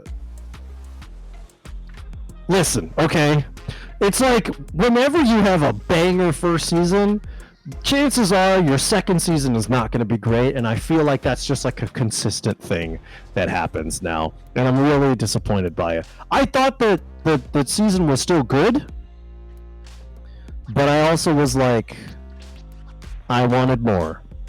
And then they were like, season 3, summer 2025, and I was like, damn, bro, y'all are milking this. And it's like completely like, what do I want? You know, what am I trying to say? But at the end of the day, it was fun. It was a really nice New Year. It was nice to ring it in with some family. But it was cute, dude. Yeah, it was cute. I think, you know, obviously we both have a lot to look forward to. I think I'm going to see you in a few weeks at Frosty. True. This is going to be really fun. I think irregardless, I'm just going to go out there for vacation. Irregardless. Yeah, I think it's just going to be fun just to kind of see the homies. If you guys see either of us at Frosty's, come say what's up. You know. Mm-hmm. You take a picture. You know. Irregardless. Can I call you out on that? Sure. You already did twice. Painfully. Yeah, painfully. Just like how you know what? This is what I'm saying. Like, libraries are still around, and what are you doing? Making up words, bro. See how useless they are? They're not making an impact. Saying not real words. I thought that was a real word for Open the school. Yeah, long enough. And how long have libraries been around? Exactly. Great work, American education system. But shout out to everyone in chat, you know, hanging out with us on a Friday. You could be doing a lot right now, and you could be, I don't know, watching Squid Game Season 2. You could be playing the hit game Marvel Rivals. But you could also be playing Street Fighter 6 in Ranked Match. But you decided to hang out with us on your Friday night. And we really do appreciate you guys spending the time with us, you know, and enjoying the time. We want to know in the chat, how was your New Year's? Did you do anything fun? Did you get everything you wanted for Christmas? Did Santa give you everything that you wanted? I got myself a Steam Deck for Christmas, and I don't. You know what I fucking bought on it? I bought Balatro on it. I've been playing that game. I have like 400 hours of it on my phone, and I bought a Steam Deck, and I was like, ooh, I can play Balatro on my 70-inch living room TV now. And that's what I did. And I played it for like 3 hours the other day, and I was like, what is my problem? What am I doing? And then my girlfriend got home, and she saw I was playing Balatro, and she was like, yo, hold up. Do you have to get the Jokers all over again? And I was like, yes. And she was like, can I? And I was like, we have a problem, dude. We have a problem. This is so dumb, dude. Yeah, I put Street Fighter on it, and I played some Street Fighter on Christmas Day, which is really cool. Played some Tekken on it, and it runs pretty well. I've been playing Hades on it, Cults of the Lamb on it. I played some Marvel Rivals on it, and it runs like ass, dude. It's so bad.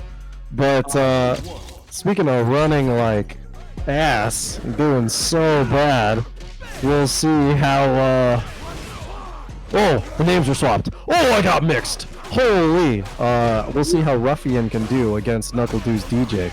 This is a character and a guy that can absolutely maul people, as we've seen time and time again in the DJ Season 1 stuff. But hold on. I will say, NuckleDu has been experimenting with the DJ since like halfway through Season 1. We're trying, to have another character in the pocket. But right now, Ruffian is kind of running away with it.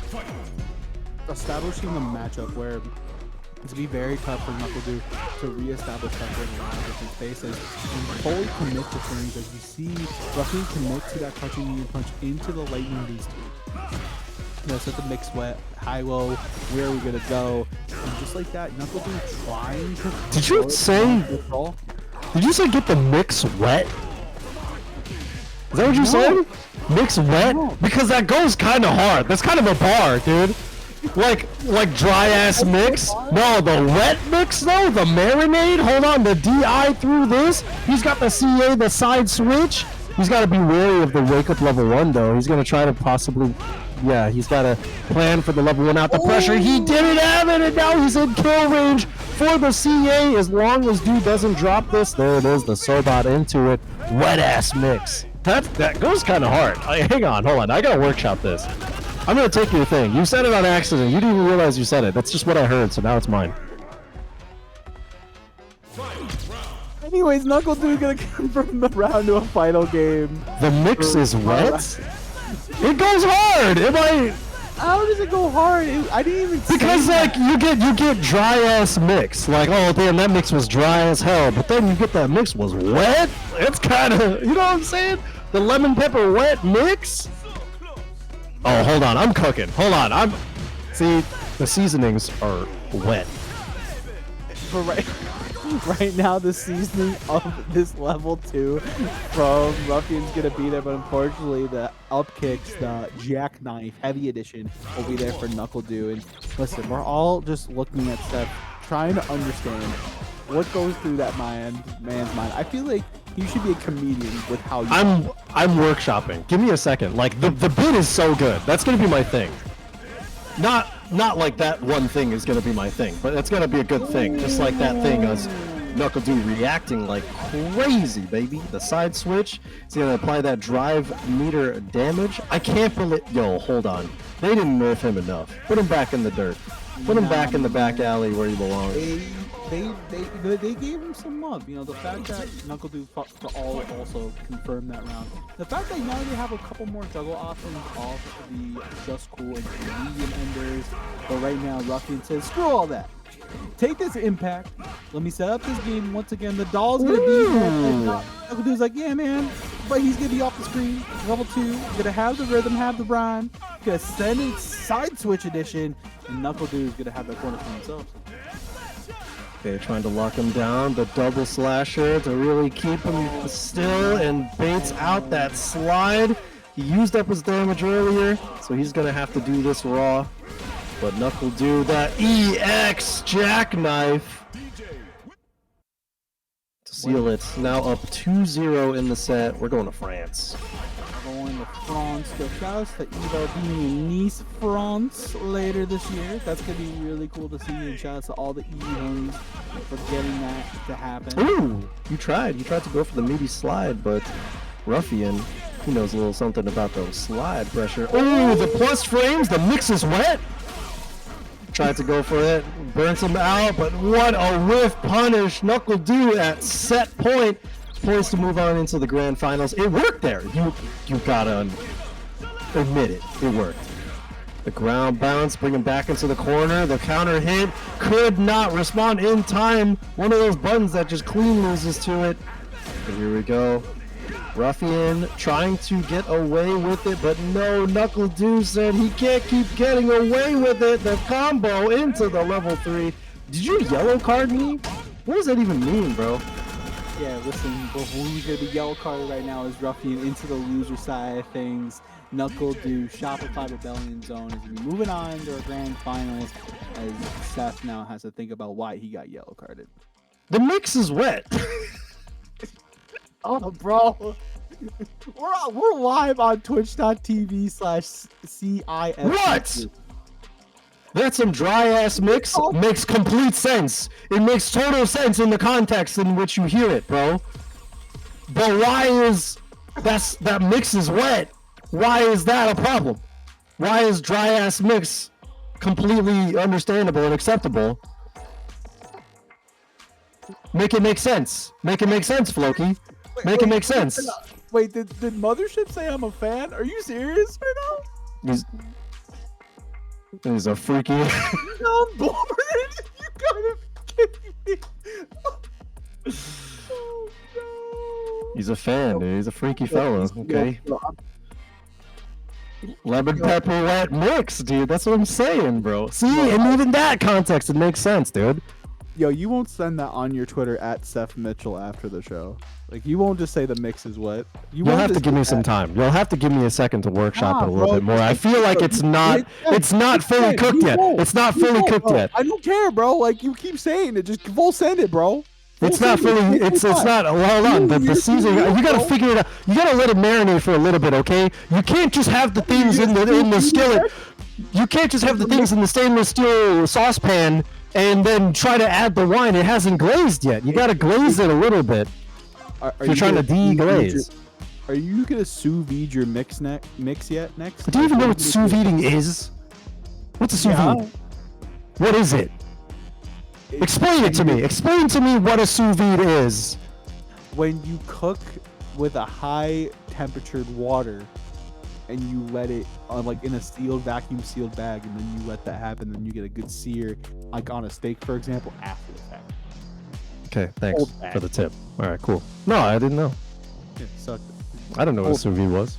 I just know you put it in water, but you don't boil it. And I was like, what's happening? So, but good to know. Okay, see? Yeah. See, we're cooking, okay? We're cooking, as you can see. Here at Network Clash, you get all the jokes, all of the great Street Fighter action, and all the good vibes. You know, I feel like that's more of a Seth is on the stream, so he can't take shit seriously.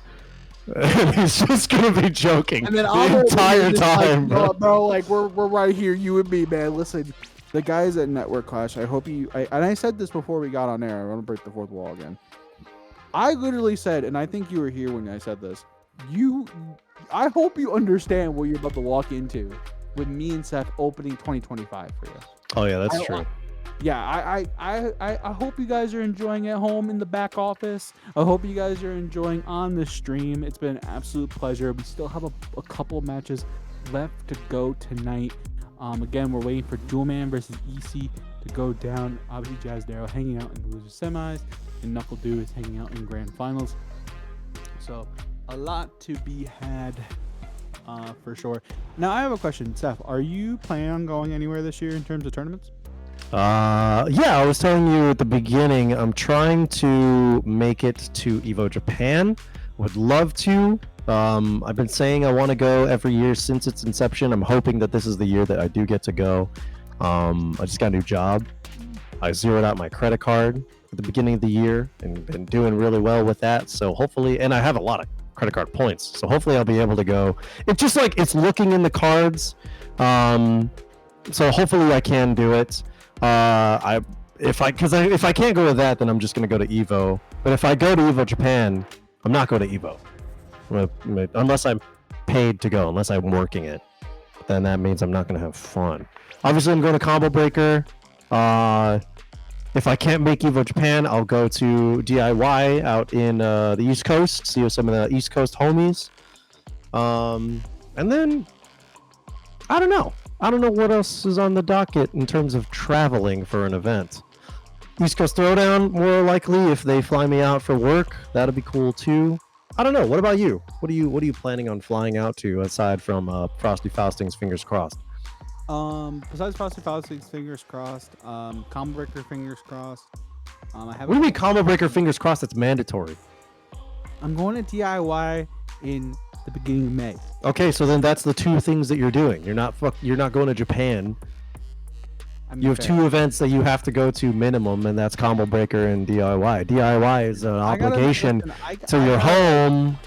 I gotta get a hotel, which you guys. Okay. Make sure you guys get your hotel. You have friends that live in the area, my dude. Hey man, like I haven't even thought that far yet. I just saw the announcement while we were prepping for show. I'll tell it to you like this, okay? Here's what happens when people are trying to book hotel rooms for FGC events. That is the FGC 1%. Okay, outside of like maybe even above that is like celebrity status. They automatically get rooms. Shout out to you, Rick. Thank you for getting me a room. But below that is like the people that are like actually trying to be in the line to buy a room. That's like the 1%. And then everybody else just goes like, do you have a room? Does anybody have a room? Does anybody have a couch? Or like a blanket that they put on the floor? Does anybody have a bathtub that they're not going to use because it's the multi-blood room? Does anybody have a table that's a little long that I can just cart into a ballroom? Is anybody gonna unoccupy their fursuit for the weekend that I could just use to sleep in because it's warm and well insulated? Because you spent tens of thousands of dollars on this awesome thing? Does anybody have a Tesla Cybertruck that I can just vandalize and sleep inside? You're not gonna notice unless it explodes. No. Whoa. Don't say that. That guy died. No, that's it's so fine. bad. He was dead before it exploded.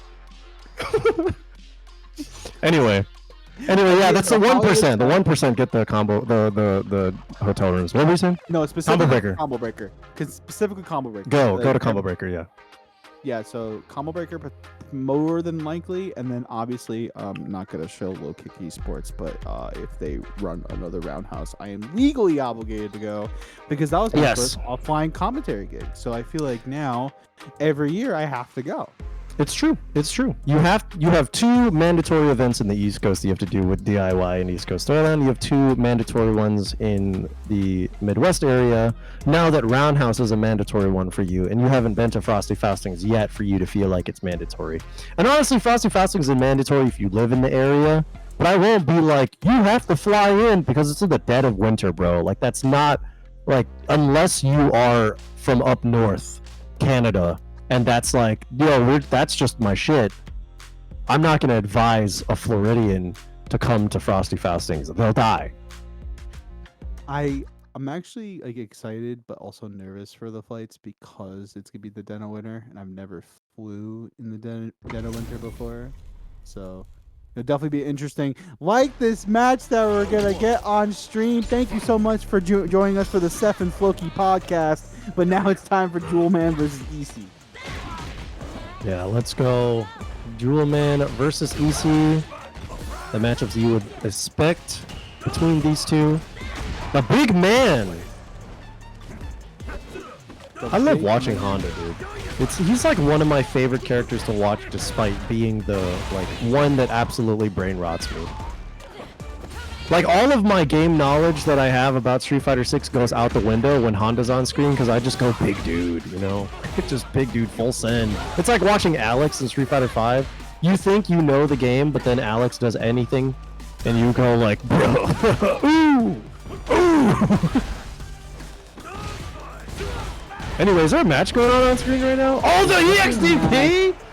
We're just gonna commit full send. You know, we're gonna full send in 2025, and anything that you would think, oh, you know, I'm not gonna go for EXDP. Nah, man, let it rip.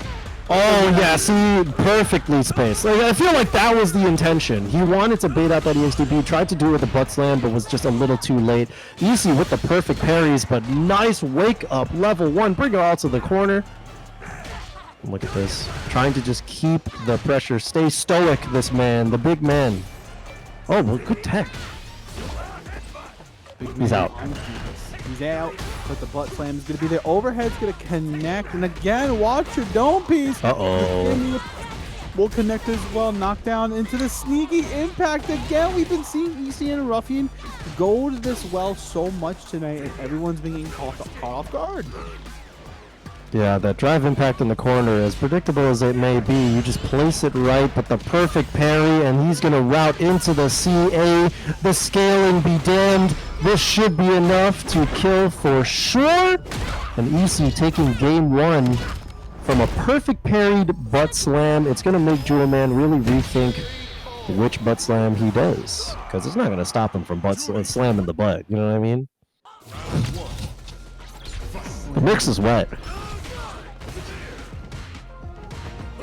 I can't stand you.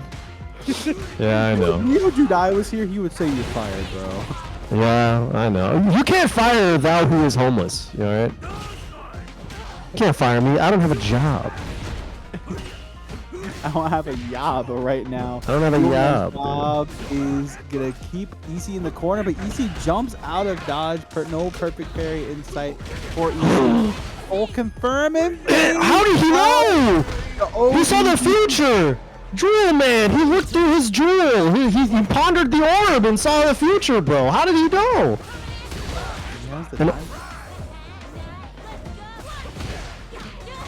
An orb is a jewel.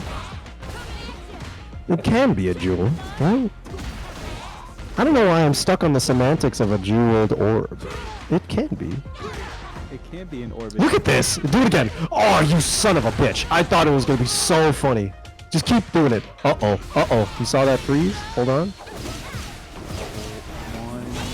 Gonna get a couple a little bit extra damage on there. A drive reversal unhandy, says Jewel Man. Jewel Man right now.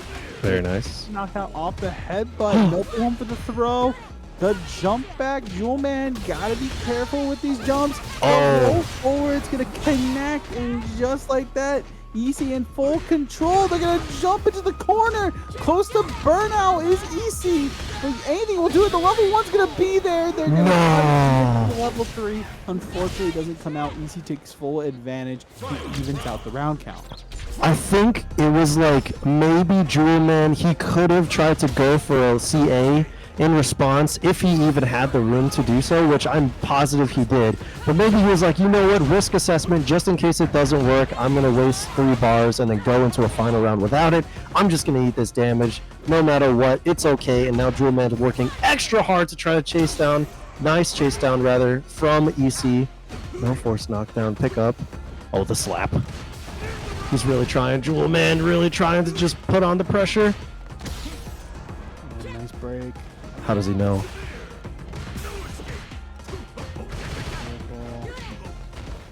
Look at this. Look how active EC is just with the movement. Always trying to close that gap, but also always trying to keep Jewel Man grounded. The Oicho throw, non-EX, so not going to kill. Oh, the low, but he doesn't have 3 bars. He can't quite kill just yet. It's too close. The baits. If you like some beef, have some beef, says Jewel Man, and Jewel Man evens it out 1-1.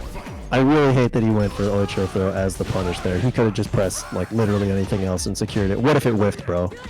What if she just by some hellish reason ended up on the other side? You know what I mean? You're crazy, bro. But Jewel Man picked it up, tied up the set, 1-1 in the loser's quarter. Loser quarterfinal. All right, word. Yeah, I was like, ooh. This is definitely losers quarters, top 6 action here at Network Clash, and right now Jewel Man. Look at the. Where's the wind coming from? I just want to know.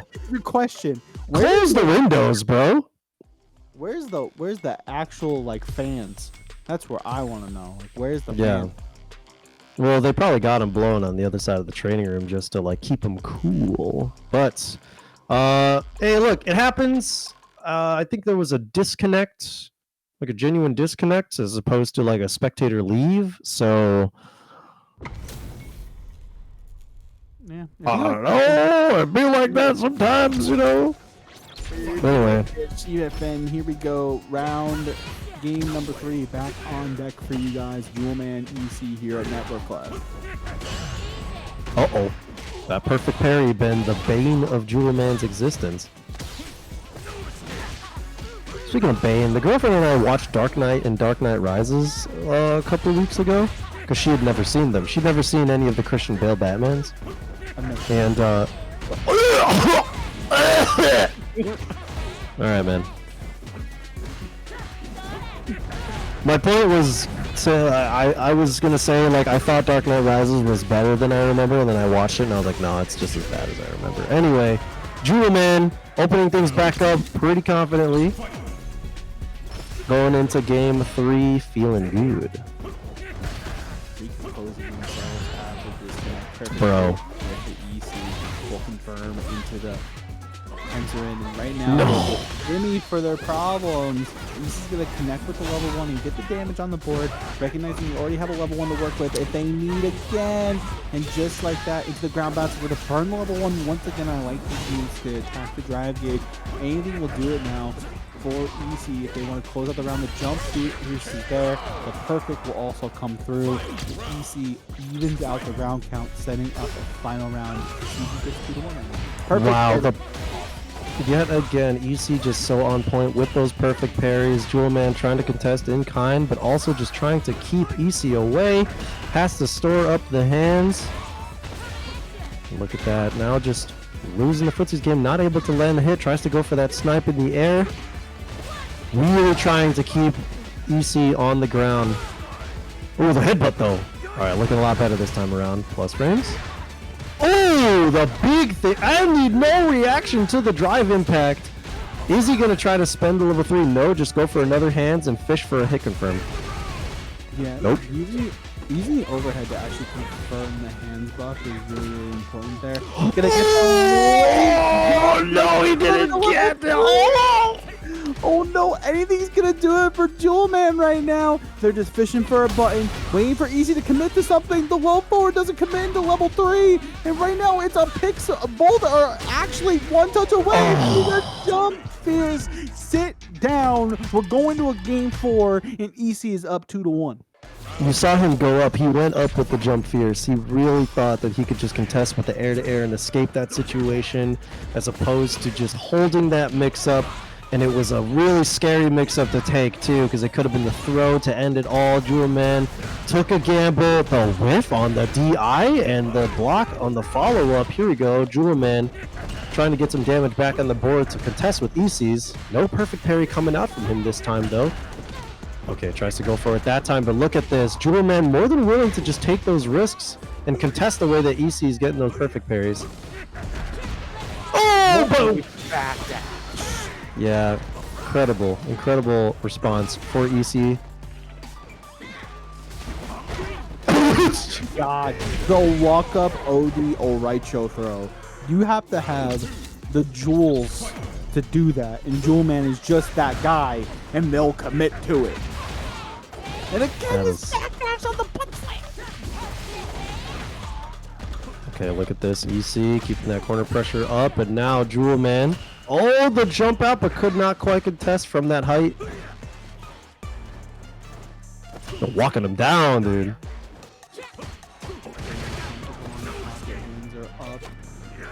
Oh, the throw? He threw a button. EC pressed something, he threw it. Yeah. Full confirmed here. OD into the level 1. Not going to be enough to kill. Jewelman's got to be careful what to commit to. What a adaptation by EC, recognizing they're both fishing. Yeah. They're both absolutely fishing for it. Like you can see that Jewelman, like the gears are turning where he's like, I gotta get that air to air, and now EC's made the adaptation. Perfect parries are now back on deck for those butt slams.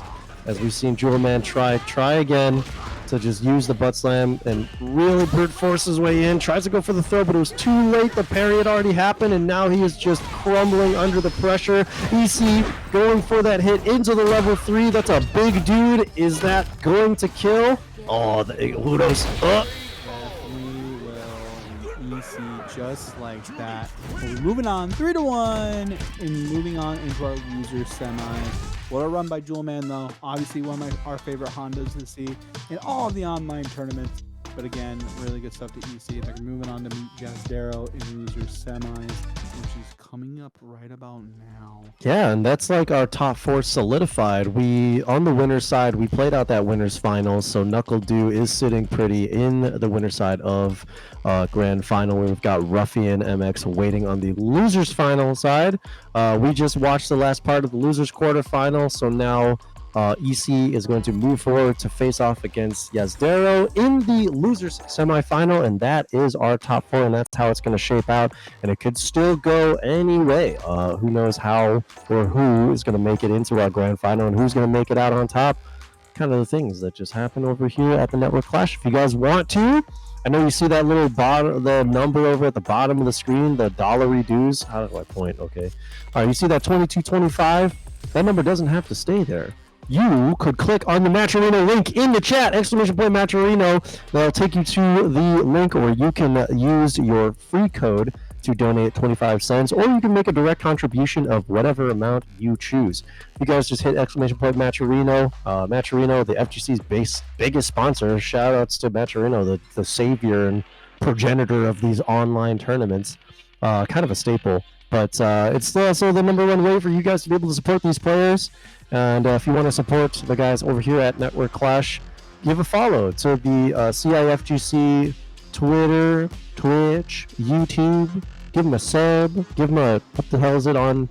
What's it on YouTube? Join them on YouTube, if that's a thing. I don't know. Subscribe, yeah. But yeah.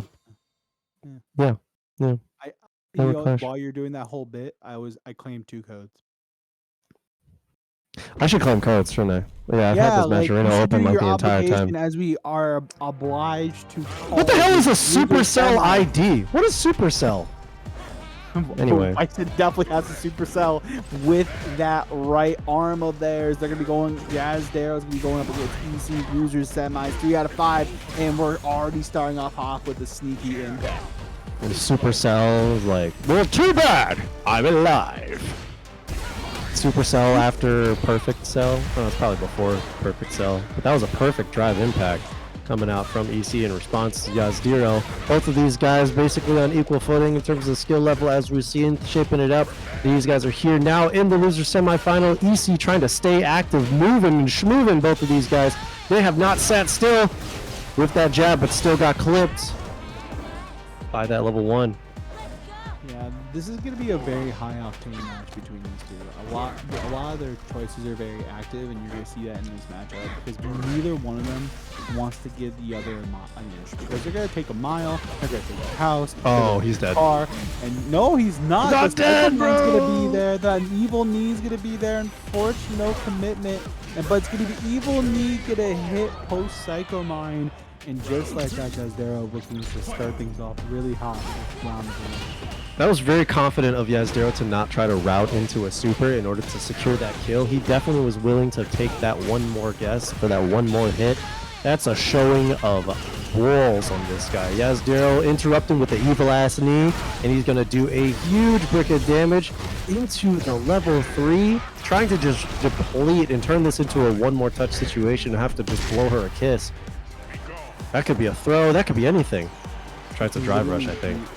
Anything, but the counter hit stand knee and punch will be there. We've been seeing EC commit to that all night long, but to get the stand knee, take a perfect range for Jazdero to take advantage and hit game #1 on the hands. I think the fact is, just want to bring back a point real quick.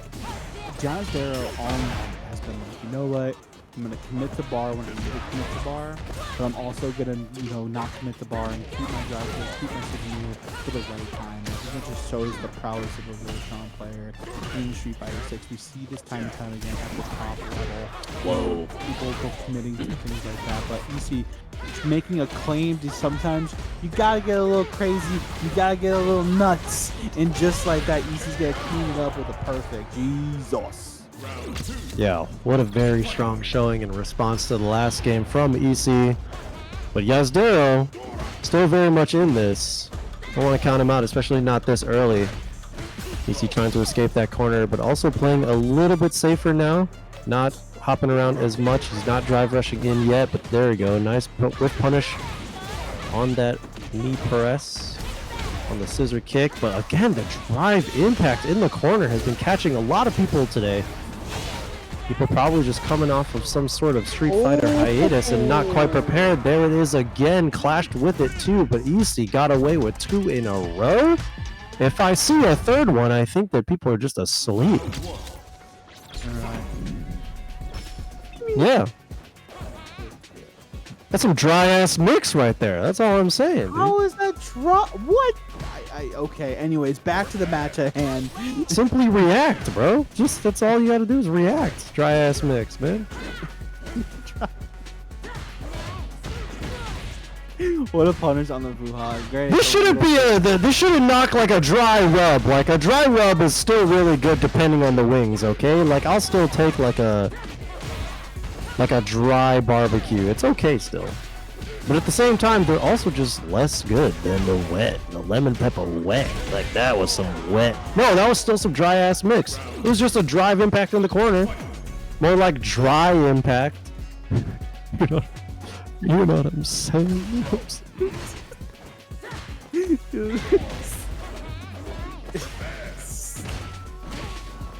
Anyway, alright, look at that. Yazdero trying to keep that gap closed. Trying to find the right way in.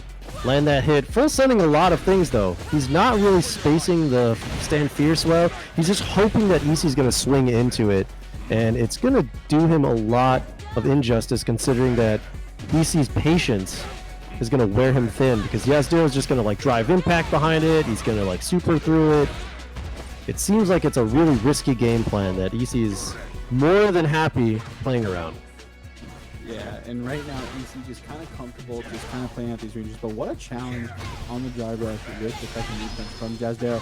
Yazdero is gonna bait out the level 3 with grace, and Jazz is like, you know what, man?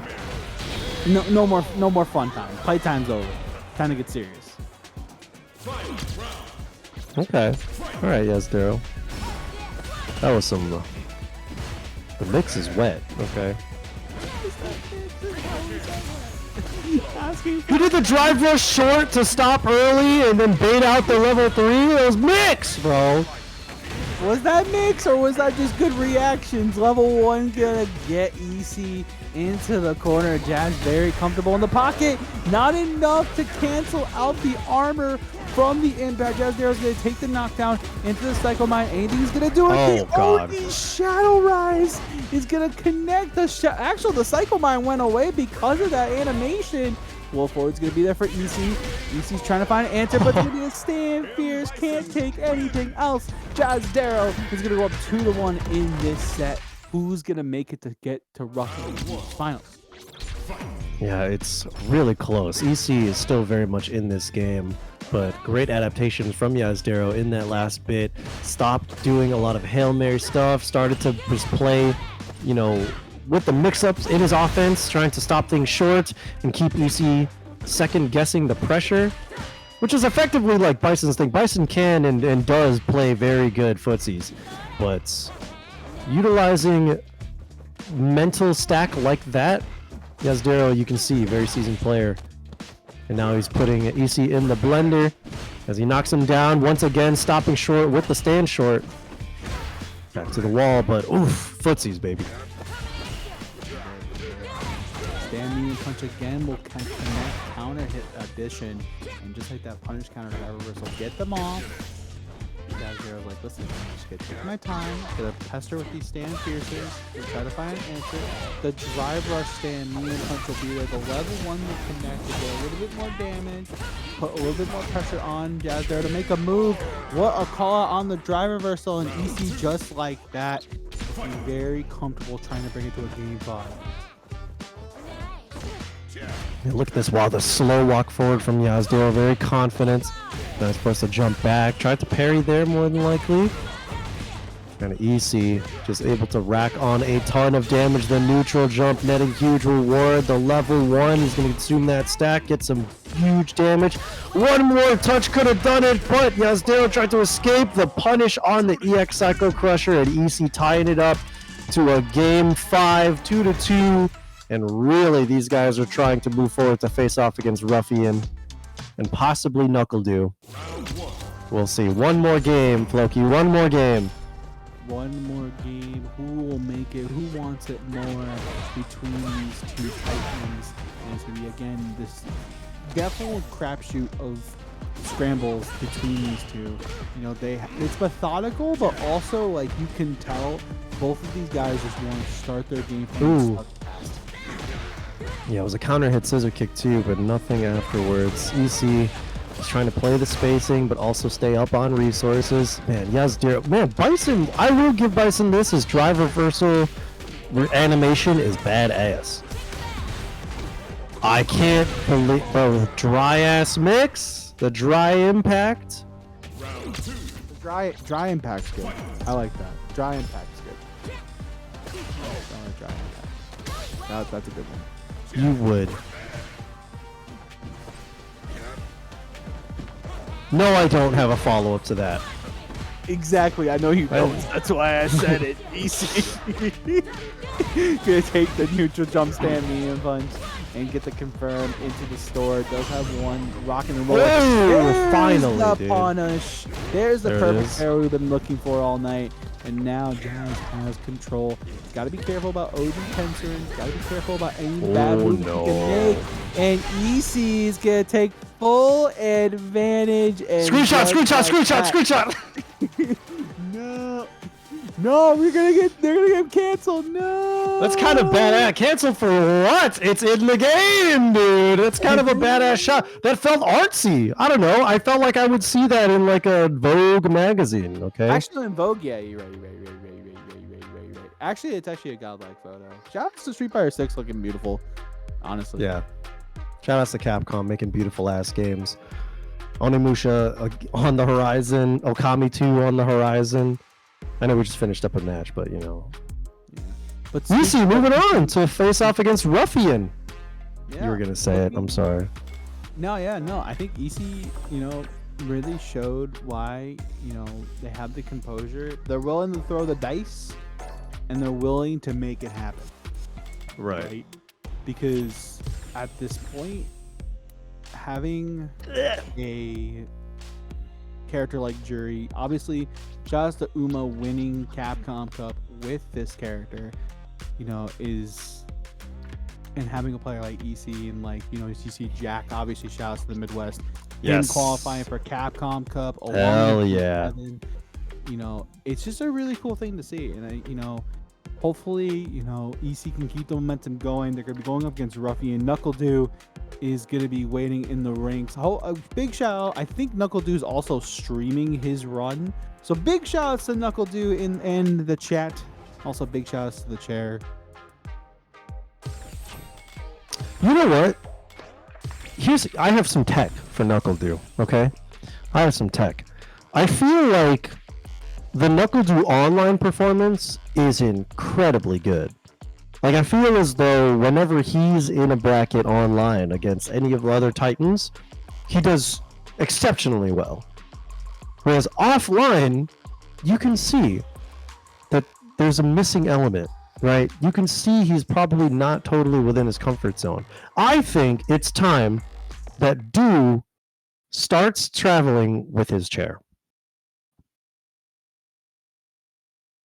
Honestly, I could see it, but I'm also going to see this losers finals match happen. Don't run away from that. Yeah, I'm going 100% run away from that. Nah, man. Knuckle Dude is one of my favorite players. He's been one of my favorite players since Street Fighter 4. He don't need the chair. He's godlike. He's godlike, that's true. But we're going to decide who's godlike here to go face off against Knuckle Dude, as we got Ruffian against EC, and Ruffian off to a crazy good but expensive start. Oh, got that mix. Dry ass mix. Okay, perfect parry on the drive rush forward medium punch, and we are locking her down now. Okay, EC again, very comfortable. Counter hit, stand medium punch again, gonna get this confirmed. Nice break though by Ruffian, trying to get the ball rolling. And we've been seeing that tonight for people catching, but the level 1 shout of the earth is gonna be there. And again, it's gonna call out whatever EC wants to go for. But now you have no meter if you're Ruffian, so what can you do with it? Crouching medium punch into the chip situation. Yeah, that was, I mean, those were two incredibly well-placed level 1s, but could not quite clutch it out. Played a little impatient, did not want his back to the wall because he could not handle another block string into the drive impact. But, you know, he's showed his hand, right? He knows he's not afraid. Look at that, the EX up ball. He's taking notes. He's seen how EC's played for the rest of the night. He goes, I'm so awake. I couldn't be more awake, but he's about to have the big sleep. His drive bar has got to get burned out. He's gonna go honk shoe. Oh, he's not burnt out yet. He's got a chance. Level 1, but he jumped over it. Oh my god. That, ladies and gentlemen. Drop though, but it's a-okay. No, we're not gonna commit to the drive rush. Wait, I'm confused. The slide? No. Oh. That was like a great picture perfect definition of adaptations, but then EC almost dropped the ball there. I don't think we're going to see a character switch. I think Ruffian just wanted to go back to the lobby, try to reset some connection stability, which I think is a great idea. But solid set so far from EC, and great responses from Ruffian. It's like a way to keep EC humble and keep EC still and stop thinking that he can just get away with these dry ass mixes. I'm overusing it. You're right. The joke's dead. You win. Great. Yeah. What do you get for talking F? What is this costume? This is actually kind of godlike. I'm not gonna lie. I feel like it's in reference to something. I don't know. Chat, I'm not gonna figure it out right now. How we feel about this Blanca costume as we see Ruffian get this knockdown in the corner. Nice break by EC. They match. It's so cute. The twinning. Okay, rainbow ball into the throw situation. Okay. That sounded dirty.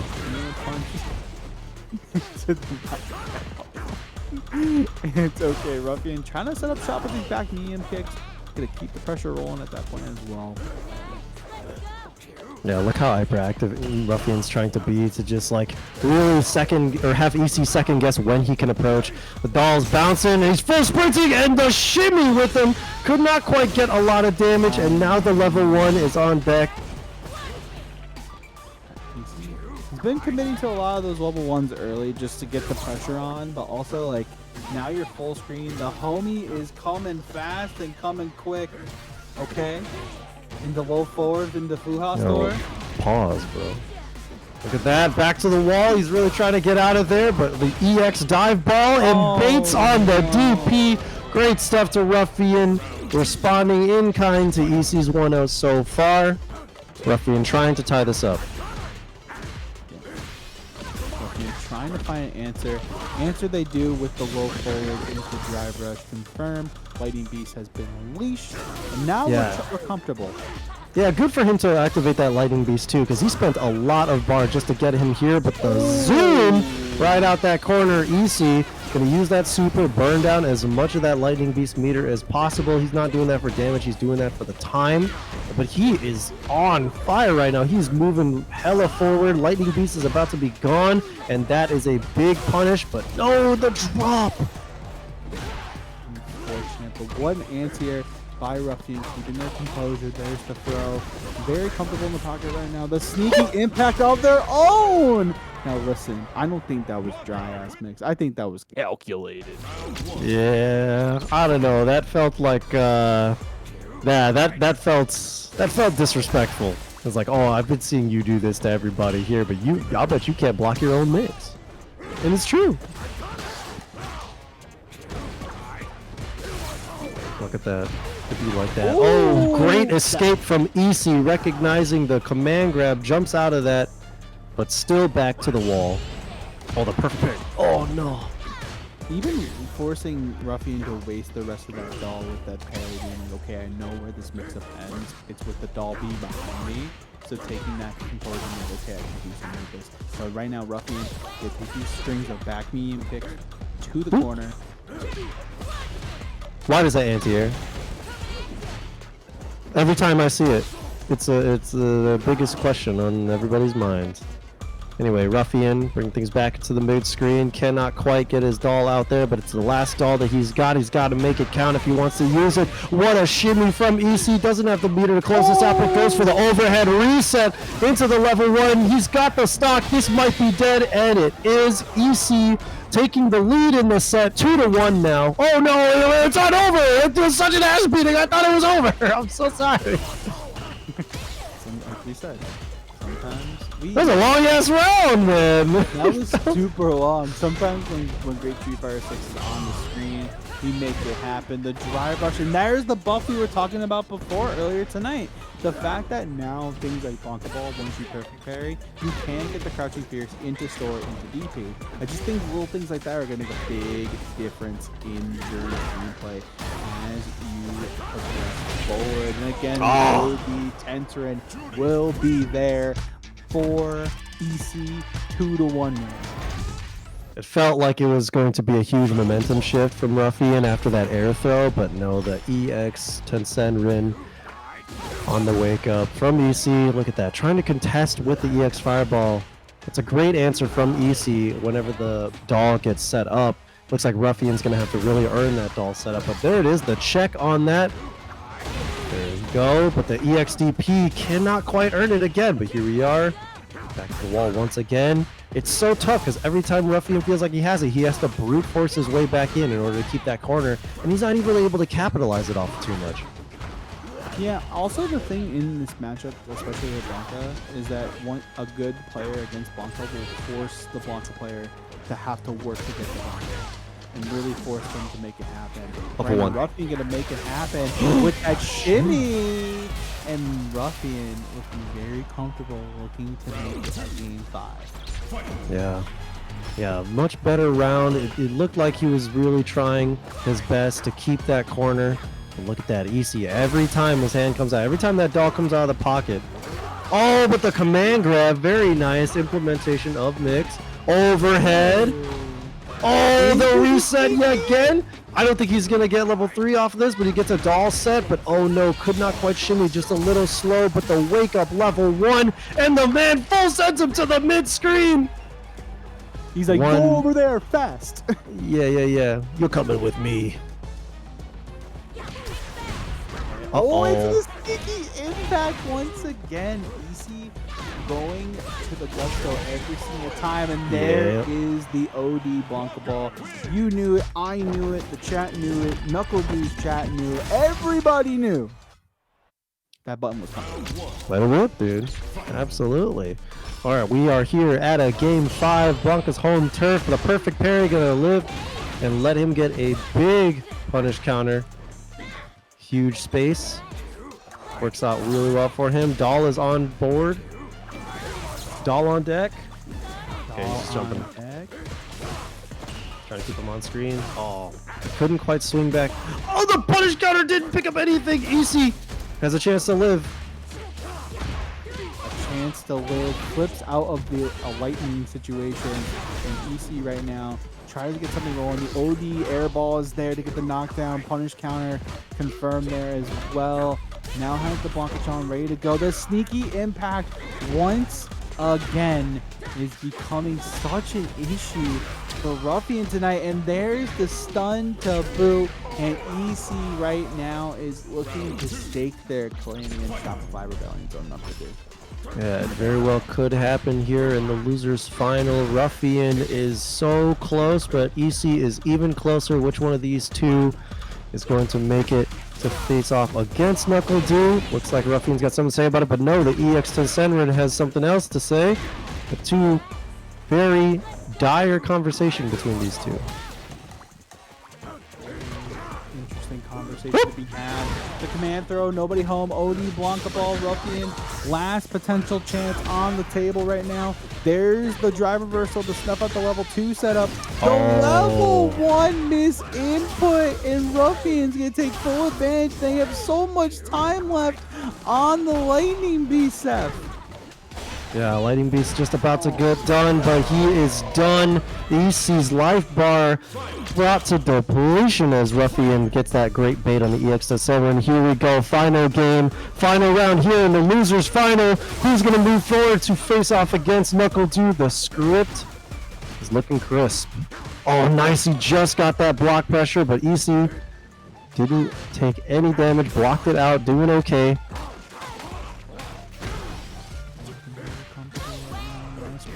Blocked by EC. Nice anti-air, crouch fierce. And right now, Ruffian still in the lead. Almost has that illustrious level 2 we've been seeing all night from them. Make it happen right now. What is it going to be, though? And it's going to be another rainbow ball. Nobody home for the anti-air that time around. Commits to the level 3, and Ruffian scouted it out. Was like, okay, EC, you had your fun. It's my turn. I want my run back with Knuckle Dew. And that Ruffian will get. Ruffian MX is going to be moving on to our grand finals to meet Shopify Rebellion. So Knuckle Dew, dang. What a turnaround from Ruffian, too, because it looked like EC was in there for the earlier parts of that set, and it looks like it was going to be really tough for Ruffian to make an any adaptation. But pulled it together, stopped throwing the doll out in the mid-screen, stopped playing with his dolls, and started doing it in the corner where he belongs. But great mix from him. Don't look at me like that. Great stuff from Ruffian to clutch that one out and eliminate EC for the day to move on against Knuckle Dew. Shout out to the Dew man. But yeah, let's take a look at how that bracket shaped up over in the top 8 section of it. We had Knuckle Dew and Jewel Man face off in the winners semi with Ruffian and Liquid O. And then Knuckle Dew, actually, yeah, this is a rematch, huh? Thanks for the reminder. Last time these two met over in the winners final, Knuckle Dew took it over Ruffian 3-0. We'll see if that's a repeat. But shoutouts to Zombie and Rookie for making it out at 7th place. Shoutouts to Liquid O and Jewel Man tied out at 5th. Yazdero at 4th. EC out at 3rd. And we are going to figure out who our 1st and 2nd here are today at the Network Clash of the 2025. The first one in 2025. Feels good, man. Here we go. Grand final of our Network Clash here on this lovely Friday evening. Thank you so much for sticking around with us to the end. You came at the perfect time. You were just tuning in. It is your grand finals here at Network Clash. Knuckle Dew gonna have to get it done. 3 games only is what they need. Ruffian's gonna have to dig deep, win 2 sets of 3 out of 5 to get it done. Here we go. Look at that knockdown. Look at that slide, but misspaced. And Knuckle Dew very aware, took full advantage of that misspacing. The DI, but could not quite catch it as Knuckle Dew is ready with the response. Taking first blood in this grand final. Sticking with the DJ as well, I think it's just a recognition of matchup at this point, right? Because obviously you could play Guile for this, but just DJ have a lot more tools, a lot more mix-ups that you can implement with the Just Cool, and also you have really strong buttons across the board. So I like this pick from Knuckle Dew. Obviously they've been working on this character since maybe season 1, so it's really nice to see them still rock out. I like the Jackknife. Crouching Medium Punch will be there for Ruffian. Again, we're going to drive rush in, but the Crouching Medium Punch once again from Ruffian is going to do so much damage. Doesn't connect to level 3. Going to save the meter for a rainy day. Anything's going to do it right now. OD Air Slasher is going to be there, but again, perfectly spaced Crouching Medium Punch is going to be the name of the game in this matchup. And honestly, depending on where Ruffian places, it's going to be a major punch as the set goes on. Yeah, kind of a greedy approach from Knuckle Dew in the last section of that last round there. Missed that throw, but still tried to walk up and capitalize. But now Ruffian tying up the rounds. He's got the lightning beast popped, and look at this Knuckle Do with the catch on the hop with the level 3, dude. Putting a lot of damage on his board as well as to the drive meter, and he is not relenting whatsoever. He's going to keep those air slashers going, keep those buttons connecting, and keep pairing things out so he can always stay net positive. But what a chase down from Ruffian. Trying to find an answer and trying to find it fast. And right now, Knuckle Du's just kind of content, just kind of like staying in that range 2, range 1 range. Where it's like, okay, like I don't have to really commit to anything. I'll just keep it really non-committal with these little series of pokes. But the crouching medium punch again from Ruffian, from Blanca, is such a button with the OD jackknife. He's like, listen, I'm tired. I want to go to bed. All right, it's almost nap time. I want to go like let the chair rock out for a little bit. Let's get this done. No, I'll give it up. It works. You know, when it worked, it worked. Like you can't argue with results. Okay, so here we go. Knuckle Do. Now back to the wall. The doll is out, trying to slasher his way out, but there it is. The fat jump in with the co-op battle. The Marvel Beyond assist. Okay, the doll back on deck, but couldn't quite escape. The back jump was not the jump of choice there. Ruffian trying to fight back. Fight back, Ruffian! They're trying to get up! Get up! Yo, shout out to Seth for giving me that line, because I've definitely been using it on commentary. Oh, that's like a little earbug of yours. Get up! yo, Ruffian getting up with this level 2. The level 2 is over. It's gonna connect. It's actually gonna be perfectly placed spacing, because now, since Knuckle Do got Ruffian off screen, the Blancatron goes away too. Yes, exactly. But it looks like Knuckle Do is brought down to a one-touch situation. Ruffian now has 1 bar. He's got some reversal he wants. Oh my god, what a catch. And he was able to tie this up 1-1. Knuckle Do sticking with the DJ going into game 3. Yeah, I think at this point in the tournament, obviously you have enough extra set to play with, so might as well just commit to the DJ right now, and if it doesn't work, you can go to the guy, you can go to the cannon if you really need to too. So Knuckle Do has a plethora of characters that can pull it out of pocket. I just think it really doesn't matter at this point. I think Knuckle Do is very comfortable, so is Ruffian. I think this is just a really good masterclass of a sneaky impact that Ruffian. Dry impact, baby. Dry ass mix. Knuckle Do not awake at the moment, but whoa, never mind, he is awake. He's driving, dude. What a bait on that one, but now Ruffian in burnout, back to the wall. It's looking rough. He's got the level 1. What's gonna happen? There it is, that wake up level 1 immediately, but the jackknife to contest with the ball. Knuckle Do seizing the momentum for himself. Heavy jackknife just as a full commitment from Knuckle Do, something to be noted. He was like, listen, at this point, I know at that range you're going to make Blanca Ball, so I know what the proper punish is going to be, and that's why he's a Capcom Cup champion. And just like that, baiting out the level 1 with E, using a new buff that we were talking about before with the Just Go into the medium ender, anything will do. Hello, bro? Get him out of here, Knuckle Do. Dang. The back-to-back dry impact, bro? Okay, Knuckle Do. Now at game 2, looks like Ruffian is sitting tough in the 1 point and on the loser's side. Looking really sad, and we'll see. Is Knuckle Do gonna close this one out, or is Ruffian gonna impact his way through, get that side switch, and get the damage he needs to tie this up? The jump cross-up medium kick that we were looking for from before.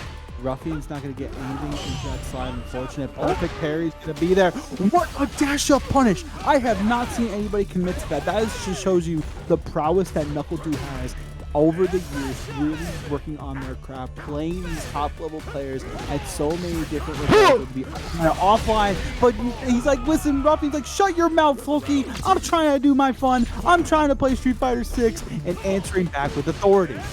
Yeah, that was a thick-ass jump in. That was pretty heavy. Okay, Ruffian trying to tie this up, trying to go for the reset there, the up ball, trying to make a statement to NuckleDo. But NuckleDo staying hyperactive, staying mobile. The level 1 trying to whittle down that meter, but could not quite whittle it down enough.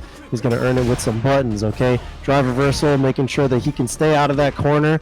Make sure that Ruffian does not sit comfortably despite being in burnout. And here we go, that block string. Which way you doing, bro? Hold on, look at this pressure. The wet-ass mix. Deciding to go for that level 1.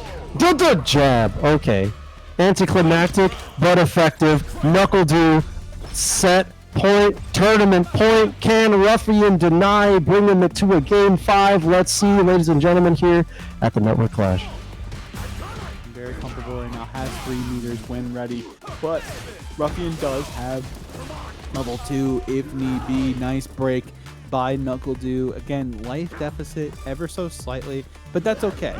Taking their time, and you can just see the spacing, and you see that spacing on that stand roundhouse, and now NuckleDo has the corner control for themselves. Nice, blocks it out. Back knee and picked up, threads the needle. Air slasher, nice sweep. Anything will do it. Level 2 engaged from Ruffian. What's it gonna be, Seth? Okay, block on that overhead. The knee shot coming out, trying to brute force his way in and establish some mix-up. But NuckleDo still ready with the drive impact. He has 3 bars. As long as he doesn't drop this combo, that is a guaranteed tournament for NuckleDo here at the Network Clash. The first one of 2025. Congratulations to him, taking it 3-1 over Ruffian here on this wonderful Friday night of Network Clash.